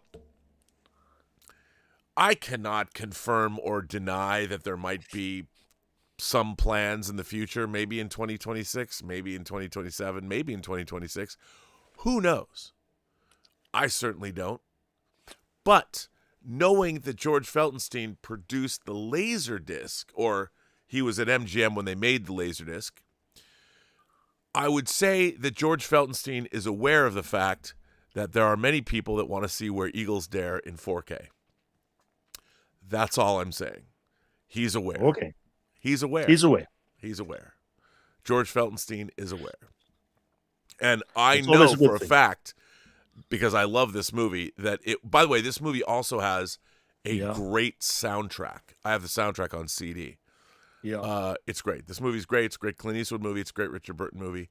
So, it wouldn't surprise me. Was it a CAV disc drop because it's a 2-disc set? Was it a CAV? No. Laser disc? No, it's because the movie's long and it had special features on it. Oh, okay. Not a CAV disc. But I would just, George is aware. That's all I'm saying. Good to know. Yeah. And that's it. So that was from Stubble McShave. Oh, he also asks, how does Where Eagles Dare compare to other men on a mission war films of the era? Oh, I think Where Eagles Dare is at the top. There are many great, I love things like The Dirty Dozen. I love The Great Escape. But Where Eagles Dare is a total actual men on a mission movie where they attack the eagle's nest, and they go after the Germans, Dieter. And I love any movie where they go after the Germans. And they take And Iron Man has even a song about it, Rob, so what can I tell you? It's great stuff. So I can't wait. But I think as far as men on a mission movies go, it's right up there. It's one of the best. Yeah. So we are caught up on Super Chats. Okay. So I would say, Rob, the news that is fit to print. The news, there's a lot of good news. There is a lot of good news, and I have, of course, Shout Factory. George Feltenstein told me, and I've said this before, that Warner Brothers did make deals. We've talked about a new deal with Vinegar Syndrome last week that is going to result in getting things like Don't Be Afraid of the Dark on 4K, which is amazing. I would imagine that that we'll see other TV movies of the era that Warner Archive has put out, things like Bad Ronald, and I would love to see, I don't know if they'll do this, but I would love to see the Bermuda Depths come out in 4K. I mean, George, that disc is amazing. The Warner Archive disc of the Bermuda Depths has both the television aspect ratio, the 4:3, and the 16:9 theatrical version, because that's what George Feltenstein does. He makes me happy. So we are seeing more results of the deal that they made with Shout Factory. So George talked about Vinegar Syndrome has rights to do a lot of stuff. A lot of Warner titles are going to be coming out from Shout Factory, from Arrow, and from Criterion. We saw things like Altered States come out in October. Yeah. More fruits of that relationship are coming out from Shout Factory. This week they announced they're putting out the Wolfgang Peterson film Outbreak as a Shout Select title. I love this movie. I love Outbreak. Me too. And one of my favorites from the 90s, a great Warner Brothers title, The Devil's Advocate in 4K. I love this movie. It's got a great performance from Al Pacino. Keanu Reeves is really good in this. Charlize Theron is in this. Great movie. So these are two more Warner titles I can't wait to get. Shout is also releasing the Swordsman Trilogy, another one of their Golden Princess box sets. This will go right on your shelf next to the A Better Tomorrow series. They're also putting out Hail Caesar, another film. I like this movie. Me too. I like Hail Caesar. I thought Alden Ehrenreich was great in it. He was great. Great movie. They're also putting out an anime title, The Boy and the Beast. Mamoru Hosada's The Boy and the Beast coming out. They're putting out as a steelbook and as a regular Blu-ray. They're putting out Little Amelie, or the character of Rain. So I've not seen this, but it looks great. They're also putting out new steelbooks for Piranha, which is cool. I love that artwork. And Little Nicky. So you go. One of my favorite, this goes right along with Rambo First Blood Part 2. Kino Lorber is putting out Gene Hackman in Uncommon Valor in 4K, a Paramount title where they go back and rescue POWs. I love this movie. Kino Lorber's putting it out. So you go, Kino Lorber. They're also putting out K2. And I love seeing actor Matt Craven getting above the title billing along with Michael Biehn. I like this movie. This movie is pretty crazy. It's a great action film about climbers on K2. And Matt Craven does not get nearly enough credit. He's mostly a character actor, but you see him in movies like Hunt for Red October. Was it? Maybe it was Crimson Tide I'm thinking of. No, it's Hunt for Red October. One of the two. But he's also in Jacob's Ladder. I love Matt Craven. I one day saw him at the Beverly Center out in front of KB Toys, and I went up to talk to him. And I said, "Oh my God, you're Matt Craven." And I think he was happy to be noticed. We had a great conversation. That was like at least 25 years ago. But hey, you go, Matt Craven. And K2 is coming out. So there you go. Yeah. And then we're also getting this.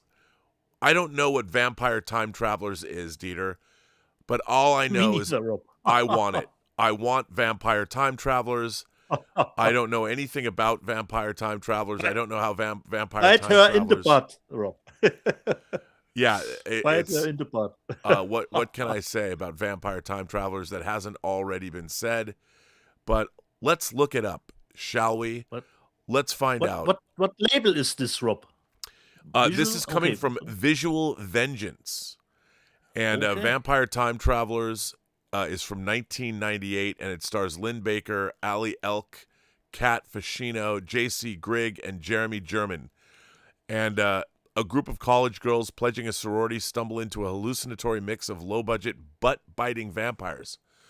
Unexplained time jumps, and increasingly ridiculous supernatural situations. What could have easily been a standard late-night 90s sexy campus romp instead mutates into a kinetic, self-aware horror spoof. It has crude jokes, whiplash editing, and chaotic genre detours at such a relentless pace that it plays less like a conventional shot-on-video vampire film and more like a live-action cartoon funhouse spiraling out of control. So there you go. Les Seckley, Lex Seckley, he's the director. Vampire Time Travelers is an absurdist precursor to the deliberately chaotic anti-comedy and disruptive editing later perfected by the Eric Andre Show and Tim and Eric Awesome Show. Great job. And operates on an idea that psychically overloading the viewer is ultimately the joke. Its anything-goes structure, meta-humor, and total disregard for narrative stability place it firmly in the lineage of the surreal do-it-yourself comedy that would eventually be refined for a generation of Adult Swim viewers, making it one of the most unique shot-on-video horror films ever committed to tape. So there you go. You know what? I want it. I want to get this movie, if only for that description. Then we get to Abel Ferrara's New Rose Hotel, which I believe, if memory serves, is an adaptation of a William Gibson story. And this is coming to us from Vinegar Syndrome, or maybe it's a partner label of Vinegar Syndrome's. It is. This is Cinematograph. Sorry, it's not Vinegar Syndrome. It's from their partner label, Cinematograph. And Cinematograph is also putting out Married to the Mob. So, New Rose Hotel is not great, but I'll probably get it anyway because it's kind of a sci-fi oddity. But Married to the Mob is great, so I'm definitely going to get that. And I like Cinematograph's releases very much, so there you go. Then we move over. Major Chai Chai will like this. Maigret Sees Red. This is one of the Maigret series, and she was talking about it. She was watching it. And this is from 1963. Jean Gabin is in it, of course. And this comes from Kino Lorber as well. So there you go. Then we have Birth. There's a whole series of Universal classics coming out. These are all pretty interesting. So these are catalog releases from Universal, and Birth of the Blues is a Bing Crosby movie. Brian Donlevy from the Quatermass movies. That's coming out, and part of this series is Double or Nothing with Bing Crosby and Martha Raye. Martha Raye is like a love interest. Can that be true? Martha Raye from like the Bugaloos. Like Martha Raye. Double or Nothing. Then we've got Bing Crosby. Oh no, this is Steve Allen and Donna Reed. Donna Reed in the Betty Goodman story, not to be mistaken for the Glenn Miller story, but I'm sure it was inspired by that to be made here. Then we also have Here Come the Waves, a World War II story, I would imagine, another Bing Crosby, Betty Hutton movie, and there you go. And then another part of this series is another Bing Crosby movie, Sing You Sinners. So there you go. So this is a big. These are all coming out in February. The cover is a little awkward, Rob, considering the singing faces. It's a little weird. They look like O faces to me. So then we also have this is coming out. Yes, I waited for this, Rob. I waited for this. Okay. I knew you would like this. Umbrella Entertainment is putting this out, which is, of course, Naked Weapon. Look at this. Yeah. We all want. It's not Naked Killer. Naked Killer, good, but it's Naked Weapon at least. It's Naked Weapon. Style over substance, Rob. Style over substance. I knew you'd want this. So Naked Killer is coming out. Umbrella's also putting out Tell No One, which is a Harlan Coben adaptation. And they're, again, Umbrella's doing right by all of us with their great releases. They're also putting out, are you getting this? District 13, produced by Luc Besson. I have those movies, Rob, in a double package already. Okay, so you're not going to. I bought it a long time ago, actually. Yeah, isn't like one of them called District 13 Banaloo or something? Yeah, correct. Yeah, that's coming out then. Then Kinji Fukasaku, the director of Battle Royale. Battle Royale. This is a Kenji Fukasaku box set, and pretty cool. I mean, you gotta love that. So, what is not to love? And then, if Kinji Fukasaku doesn't scratch your Japanese itch, you can go over to Eureka and pick up Tales of Bushido. Cruel Tales of Bushido in a box set. So that there you go. And you can also get The Devil's Hand, which I don't know anything about this movie, but I love the cover. So what is The Devil's Hand? Let me tell you what The Devil's Hand is. This was directed by cinematic pioneer Maurice Tournier, who made Cecil is Dead, and it stars Pierre Fresnay. And this is probably an old movie. Guests staying at an isolated mountain inn, cut off from the outside world by an avalanche, are astounded by the sudden arrival of Roland Brosseau, a mysterious man with a prosthetic hand. He soon begins to regale the assembled patrons with his extraordinary story. Once a struggling artist, his luck changed on the day that he bought an enchanted talisman in the shape of a hand, an artifact that supposedly bestows good fortune upon its owner. And overnight, he became talented, wealthy, and contented, but he must sell the talisman at a loss before he dies, or else he will be damned to hell for all eternity. A French twist on the likes of Faust and the Monkey's Paw, The Devil's Hand was adapted from the 1927 novel of the same name by Gerard de Nerval and produced under German occupation at the height of World War II. The Masters of Cinema series presents the extraordinary film on Blu-ray for the first time. I'll buy that. That sounds great. I'm in. And then, of course, we've got the Invincible 8. And the Invincible 8 men and a woman band together for a single purpose, to take their revenge on the military general responsible for killing members of their respective families. They intend to stop at nothing until their adversary is dead, but theirs will not be an easy task, for the general not only has the protection of the Imperial Army, but also an elite group of bodyguards with whips and sworn to protect their leader at any cost. Boasting fight choreography by Sammo Hung, who also plays one of the villain's whip-wielding henchmen. Nice. The Invincible 8 is a significant film in the history of Hong Kong cinema, notable for helping establish Golden Harvest as an industry force to be reckoned with. That's cool. So there you go, buddy. And then we pop on over to Radiance. And Radiance is putting out Confessions of a Police Captain, which I know nothing about. A romancing in thin air.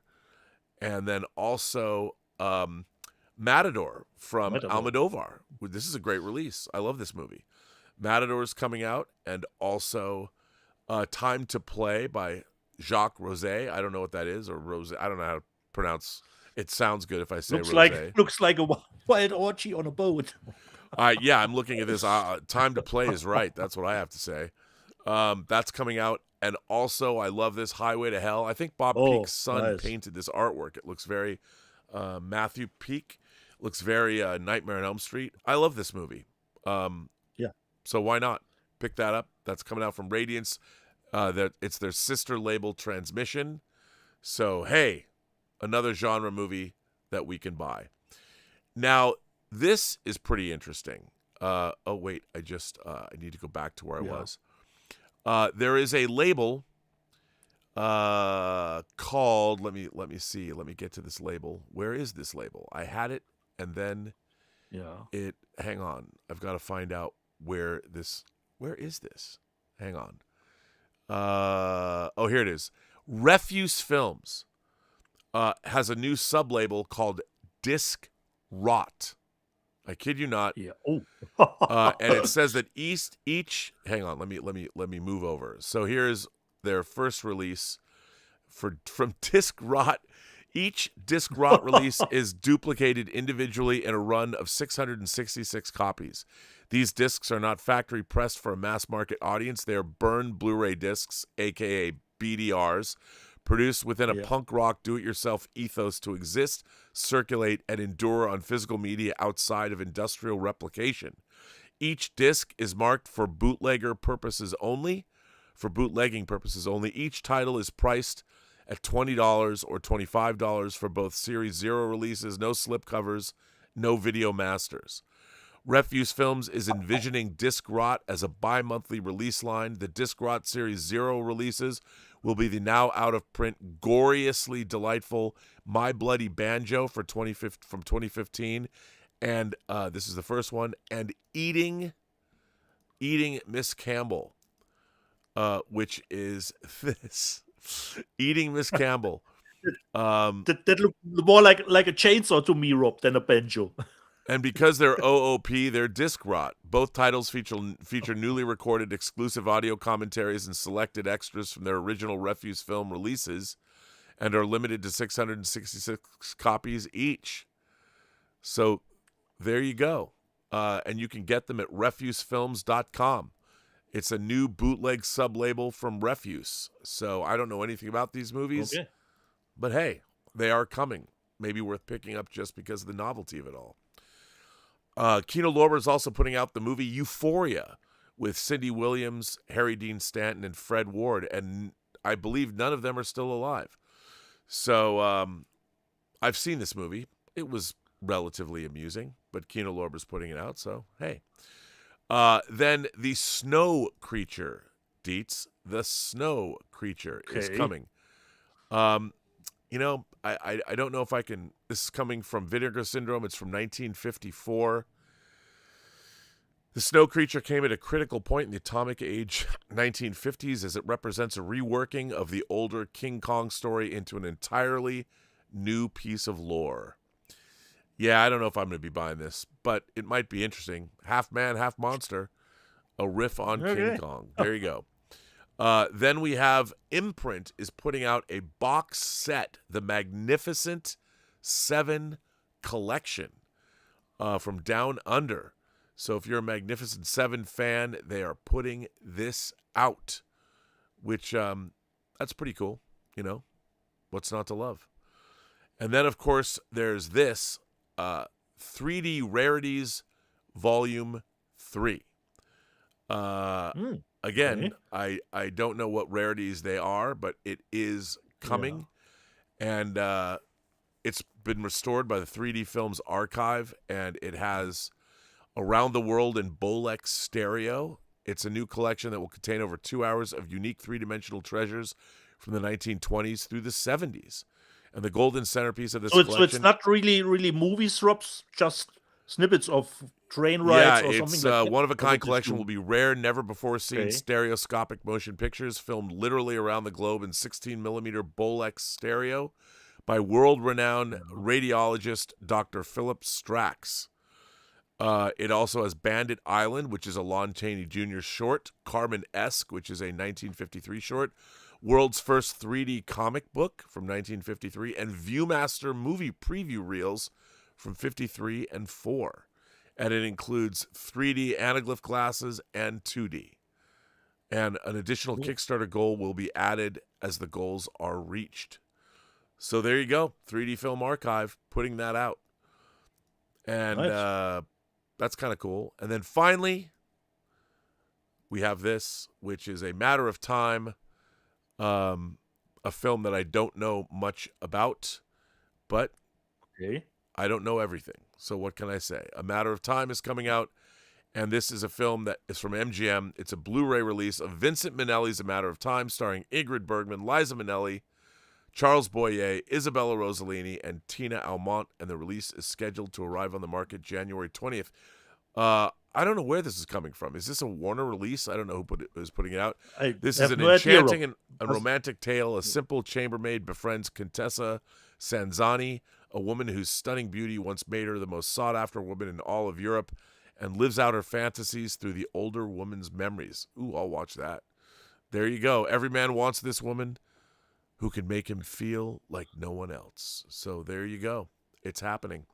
Now let's check out the charts.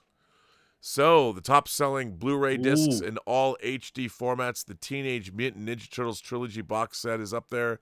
Boogie Nights is number 2. Dogma is number 3. Minority Report is number 4. Mission Impossible: The Final Reckoning is 5. The Godfather Trilogy is 6. Superman is 7. Catch Me If You Can is 8. The Grinch is 9. And Goodfellas is 10. Now 4K only. Teenage Mutant Ninja Turtles from Arrow, the box set, is number 1. Superman, number 2. Boogie Nights, number 3. Dogma is 4. Wonder is 5. The Grinch is 6. Minority Report is 7. Jurassic World Refund is 8. Mission Impossible: The Final Reckoning is 9. And the Fantastic Four: First Steps is 10. And Dieter, that is all the news. I totally underestimated the popularity of the Teenage Mutant Ninja Turtles movies. Did you get it? No. No, I didn't. I did not either. It's just not my thing. Yeah. And the problem is, I was buying comics on a weekly basis when the first Teenage Mutant Ninja comics came out, Ninja Turtle comics, and it was very different. So when I saw the movie, I'm like, wait a minute, this is now for kids? Because it was an adult, very adult comic, not like sexually adult, but violent. It was based on, it was a riff on Frank Miller's work he was doing at the time, like Ronin. So it's wild to see that. I mean, people loved those Ninja Turtles. Yeah, I was just it turned up on a lot of best of lists, Rob. Not on ours, but on a lot of best of lists. A lot of them. And the sales charts reflect that. Totally. So there you go. And I guess I turn it over to you for the live chat. Yeah, correct. Take a short break, and I say, previously on Let's Get Physical Media. I wore my Superman shirt last week, and Major Chai says, I knew it. Dieter is the real Superman. And Secular Monk says, it's the glasses. It's always the glasses. Then 1979, Dieter Superman? What's his kryptonite? And Secular Monk has an answer for that too. Shelf space. Exactly. That's my kryptonite. Shelf space. You by now, Criterion is like the OG of boutique labels. You're correct on that. And Rob showed us when we did our best of the year edition, the nice UFO set with the sucking notion, And 8-bit site says, when the air sucks and gives you a little oomph, that's my favorite. Exactly. And Major Chaiser says, in order for it to be good for Rob, it's gotta suck. Exactly. And the UFO box did that for him. And Michelle, PG8, says, no hating on you Nightmare Deeds. Yeah, but after seeing it again, not my favorite. Not my favorite of the Nightmare movies. Wait, did I get the name right?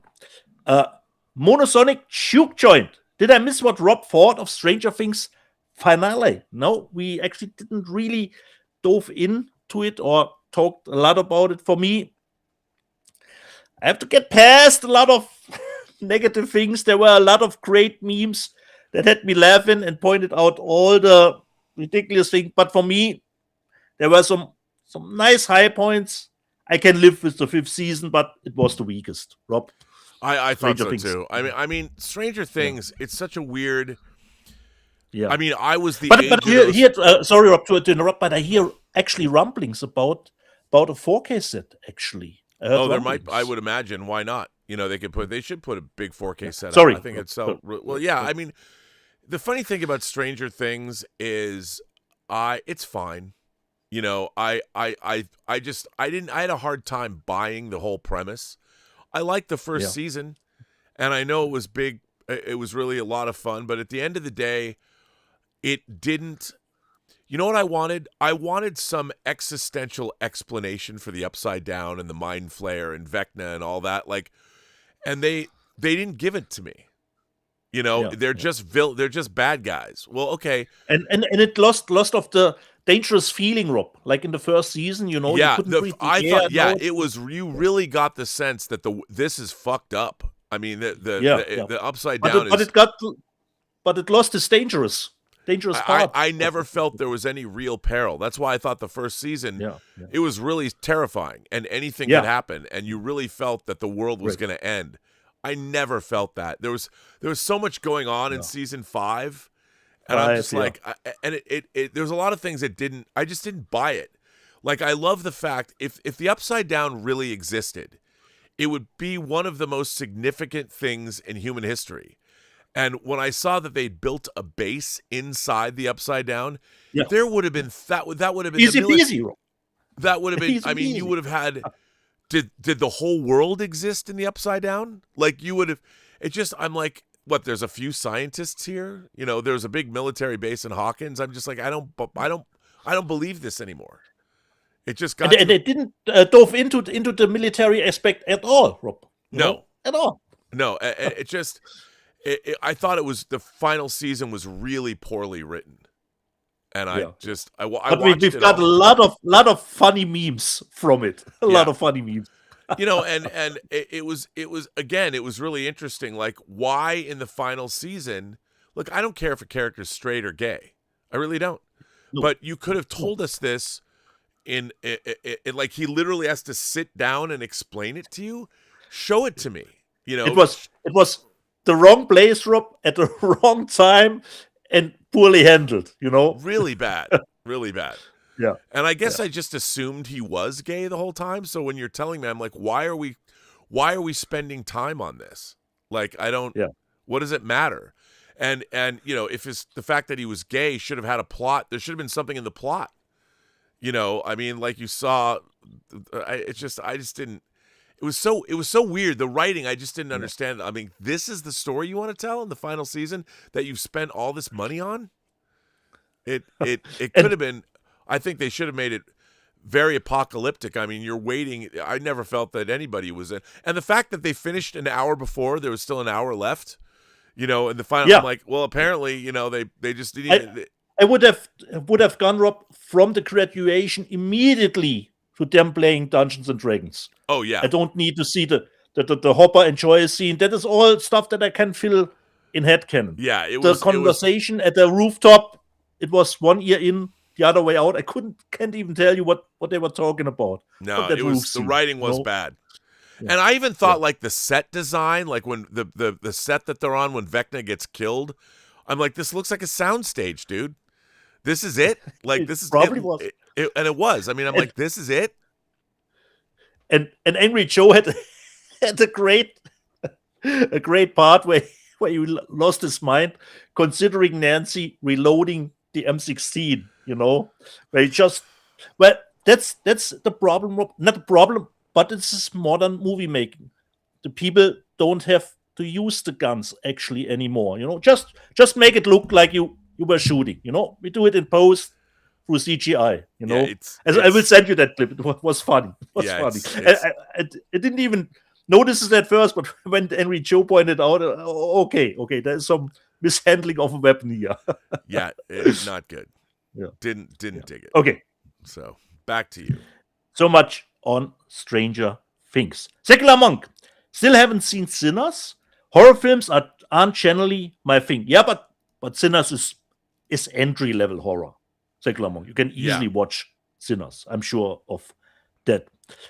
Sinister, Mr. 3795. The Maltese Falcon is one of my all-time favorites. Sam Spade is the man. So get Return of the Maltese Falcon. Yes. Max.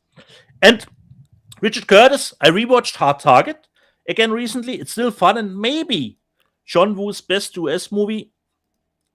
Yeah, you can make an argument, but I would say Face Off even tops that, considering it's more of those two people together, which is more a John Woo thing. So I would say Face Off is even above Hard Target. But Hard Target, totally love that too. Joseph, 7988. Rob doesn't look at shipping costs like us peasants. That's Play-Doh.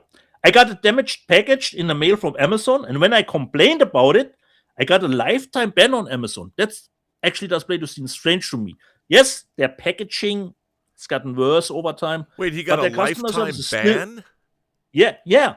But because their customer service is always top-notch from my perspective, Rob. I remember, Rob, I gotten the Tron edition, the disc-shaped one, and the discs were actually stacked above each other, and the 3D version actually didn't play the whole way through. I had problems with the disc, and I got the set completely new.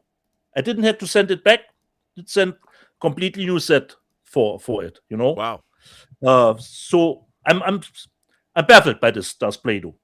Gotten banned. Okay. Deadpool Red Suit. Good evening from the UK. I watch you guys every week. Always a great watch. Thanks. Thank you for tuning in. Supergirl Maid says some people are saying the Roger Moore films will land on UHD 4K. Any confirmation? Unfortunately not. But fingers crossed, it would make sense. Yeah, I haven't heard anything. Me neither. The Captain Deadpool. Have you seen it was just an accident, Rob? I just saw it today. Probably one of the best movies I saw this year. As I explained at the beginning, for me, actually, the ending that everyone is referring to was, for me, the weakest part. I loved the journey to that point way more. But you haven't seen it, Rob. I haven't seen it. I believe. Okay. Castle Grayskull. Does anyone know what happened to Miele? Well, Castle Grayskull, some people come and go, Rob is pissing people off left and right, and, some are not, they're just leaving. But they can always come back. 8-bit site, considering we were thinking about the membership, receive the membership gifts that people do in the live chat, how it will test to the users in the live chat. And 8-bit site says, I thought it was random. And Ishay says, I think it's totally random, not how much you participate, but you have to be active. And Star Wars Lego Rob says, if you are subbed, you are eligible. So at least you need to have subbed to Rob's channel, of course. Diggy Holmes, Strange Days has at least get a Blu-ray still. Yeah, but it has a nice one out in Germany. Real Thomas Logan. Dieter, talk about the biggest 4K disappointments of the year. Actually, Thomas, I don't have any ideas about what would be my biggest disappointment. I really would have to think about it, go through all the shopping lists again. So from the top of my head, unfortunately, I can't tell you that. Then we have Ali Sulabib. Hi from Baghdad. Okay, thank you. It's always nice to get international audience. Albital, are there different? Now I want to know if Amazon or ships to Baghdad, and can anybody get their steelbooks in Baghdad not dented? That would be a nice try. Albital, are there different cuts of Fort Fairlane? Not out, but there's always some guy who's telling me, oh, I've seen the test screening, there was a better version. For me, it's still an urban legend until Rennie is on our show and says, yeah, there was a different version back then. Joseph7988, Rob was already thinking of his lunch, and then Dieter said, live chat. Does Play-Doh. Dieter would look better with the Man of Steel shirt. Yeah, but Patrick got me this one nice, and okay, the James Gunn Superman shirt. That's fine for me, too. Real Thomas Logan, Campia, calling Marty Supreme one of the year's worst movies is evidence that he's a clown. Castle Grayskull, is it okay to put a DVD player on top of another player?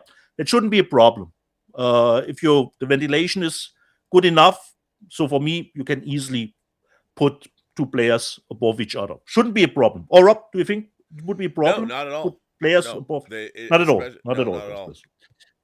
That was the last I one. Put a really heavy amplifier on top of a DVD player. No, certainly not. Certainly not, Rob. This was the last one from Castle Grayskull. From the all right. Well, there we go. I mean, I think we've come to the end of our show. I forgot, Rob. I give it over to you. I just switch the T-shirt a little bit quickly. Oh, and then I will show Paul and Burnet's Christmas card finally. So you take over, Rob. Oh, full frame. I do a little bit not full frame on you. Not on me, Rob. I'll take. On you. Oh, I know. You don't want to watch everybody be pretty funny. I won't do that to you though, or us. So I guess this brings the horror, Rob. The horror. You know, thank you, Lionsgate, for putting out Apocalypse Now in 4K. It's a great disc. Well, I don't have much more to say, everybody, other than that this was a good show, good way to start off the year. I want to thank Kino, Lorber, and Warner Brothers for being so generous with their discs, and a lot of great stuff. I'm still waiting, though, Kino, Lorber. Where is that Stone Cold 4K? You announced it. I'm waiting. I can't wait. I can wait. And I think they're going to put out Manhunter. Manhunter would be a nice 4K to get. That was another movie from 1986 that I did not mention. But I would love to get Manhunter in 4K. I'd love to get Big Trouble in Little China in 4K. So maybe those will come out. Don't know. We'll see. So Dieter, are you back? Are you back with us? I'm back. You're back. I'm Dieter's back. Okay. We could have seen Dieter's back, but we didn't. But Dieter is now back. Better not. Because it's always great, Rob, that you leave the Jabba the Hutt section out here, you know. So, first one. Paul, finally, you don't need to send. Okay, for Rob, you could send in more super chats. Here's his Christmas card that he did. Nice. He's a trash panda. Look at that. Last bit of a trash panda on it. So this was Paul's Christmas card. So, Paul, thank you for that one. So, and now I can show you the back even of this thing. Great design. So here's the front again. That's so cool. I like the switch from the American flag to the German flag. And on the back, it just says, Rob, show your true colors. Nice. And of course, our logo is on here too. Love it. So, Patrick, that is awesome. Awesome design that you did here for our show. Nice merch. All good. That's very exciting. And that brings us to the end of our show. Okay. So, Rob, will you watch the Golden Globes? Unfortunately, there's not really a possibility for me, and it's in the night. Will you watch the Golden Globes? Yeah, I'll probably watch them. You know, I enjoy watching. It's always sort of a precursor to the Oscars, but it's always fun to see. Yeah. And I think it's just the 2 hour RAM, so it's not overly long. Yeah, no, it's not long. They kind of keep it down. So I don't know when it is. Keep it going. When do the Golden Globes start? Let's see. Let's see. The Golden I think in 3 hours, perhaps. Globes start. Around that? Yeah, like at 5 o'clock or something. Okay. They start at 5 p.m. on CBS, and there's going to have pre-shows and red carpets starting around 3. So there you go. Nice. And it's available for streaming on Paramount. So yeah, but only, unfortunately, Rob, in the US, not in Germany. Yeah. On Paramount Plus. In the US. Well, so there you go. Don't forget, Rob, we have international viewers here. So, on my end, as always, jede Person, die du triffst, hat eine Geschichte zu erzählen, die du noch zu hören hast. Alles, was du tun musst, ist zuhören. Well, every person you meet has a story to tell that you have yet to hear, and all you have to do is listen. And with that, I would like to say thank you to everybody that belongs to the channel. We had a great membership chat. I want to thank Tom Jr. Jackson and all of the moderators for doing a great job, and everybody for generously continuing to support this channel via super chats, tips, memberships, and just being here and just watching the channel. Very much appreciate that. And we do have a few super chats left. Oh, nice. So I wanted to, and that comes from Walter Whitewalker, 8-bit site. Did you start Spartacus yet? Like Rob and Predator, I want sitcoms based in that world with the fantastic Shakespeare and Tino dialogue. I would love to. Somebody's got to make it. I would love to see somebody do a Predator sitcom. Yeah. I know. 8-bit site goes on to say, I sent another video for one of your many titles. I'll have to do that. And of course, Paul Bernotto says, please, Dieter, show us your special Christmas card. Yeah, I did it. Paul. I did it. Finally. He did. I will have to see what Mr. Whitewalker 8-bit site. Oh, he did. He sent here it is. Existential Mr. Rogers. Let's see what he sent. I'm downloading it now. And Rob's taking over the world with his AI app shortly. Well, no, I mean, I've been delving into AI. I mean, people act like it's going to go somewhere. It's like certainly not. Spoiler alert: it ain't going anywhere. I want to live in a world. I mean, it's just, again, you can use AI and just hit a button and get a result. You can do that, or there's a lot of really interesting possibilities of what you can do with AI as a tool. But it's, there is a lot of ethical concerns and all that, but it's definitely something. I mean, some of the Star Wars fan films that are being made are amazing. Yeah. And like you said, Rob, they're pulling in the extra time for it, probably, considering the Star Wars fan stuff, Oh, they're going the extra mile. This is pretty amazing, though. Look at this. This, and I gotta. Even though this makes me, I'm not as fat, by the way, as this video will show me, but this is amazing. I mean, he took one photograph of me. Watch this, dude. This is unbelievable. Look at this. Please, won't you be my neighbor? That is just Please, insane. Won't you be That's crazy. my neighbor? But I got to hit the gym, apparently. So there you go. And we all do. That is the end of our show, Dietz. Yeah. And hopefully next week, people, we will try to push the volume of our headliner down, but the headliners always plays louder than the supporting I don't understand. It's weird because he got it right. It was perfect a couple weeks ago. Yeah. And then I don't know why it was way overmodulated. Sometimes it just slips. I notice it happens. Correct.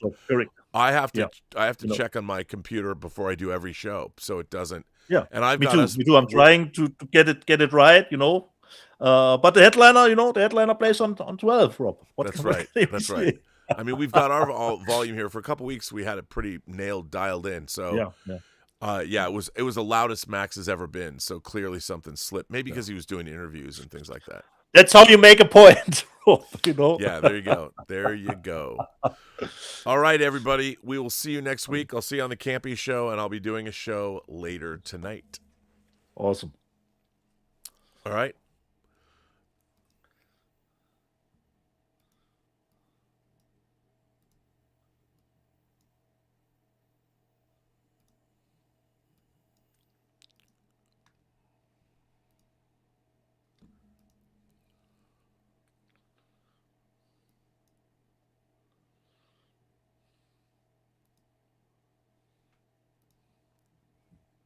And there we go. Okay. Nicely done. Nicely done, Rob. So there we go. We are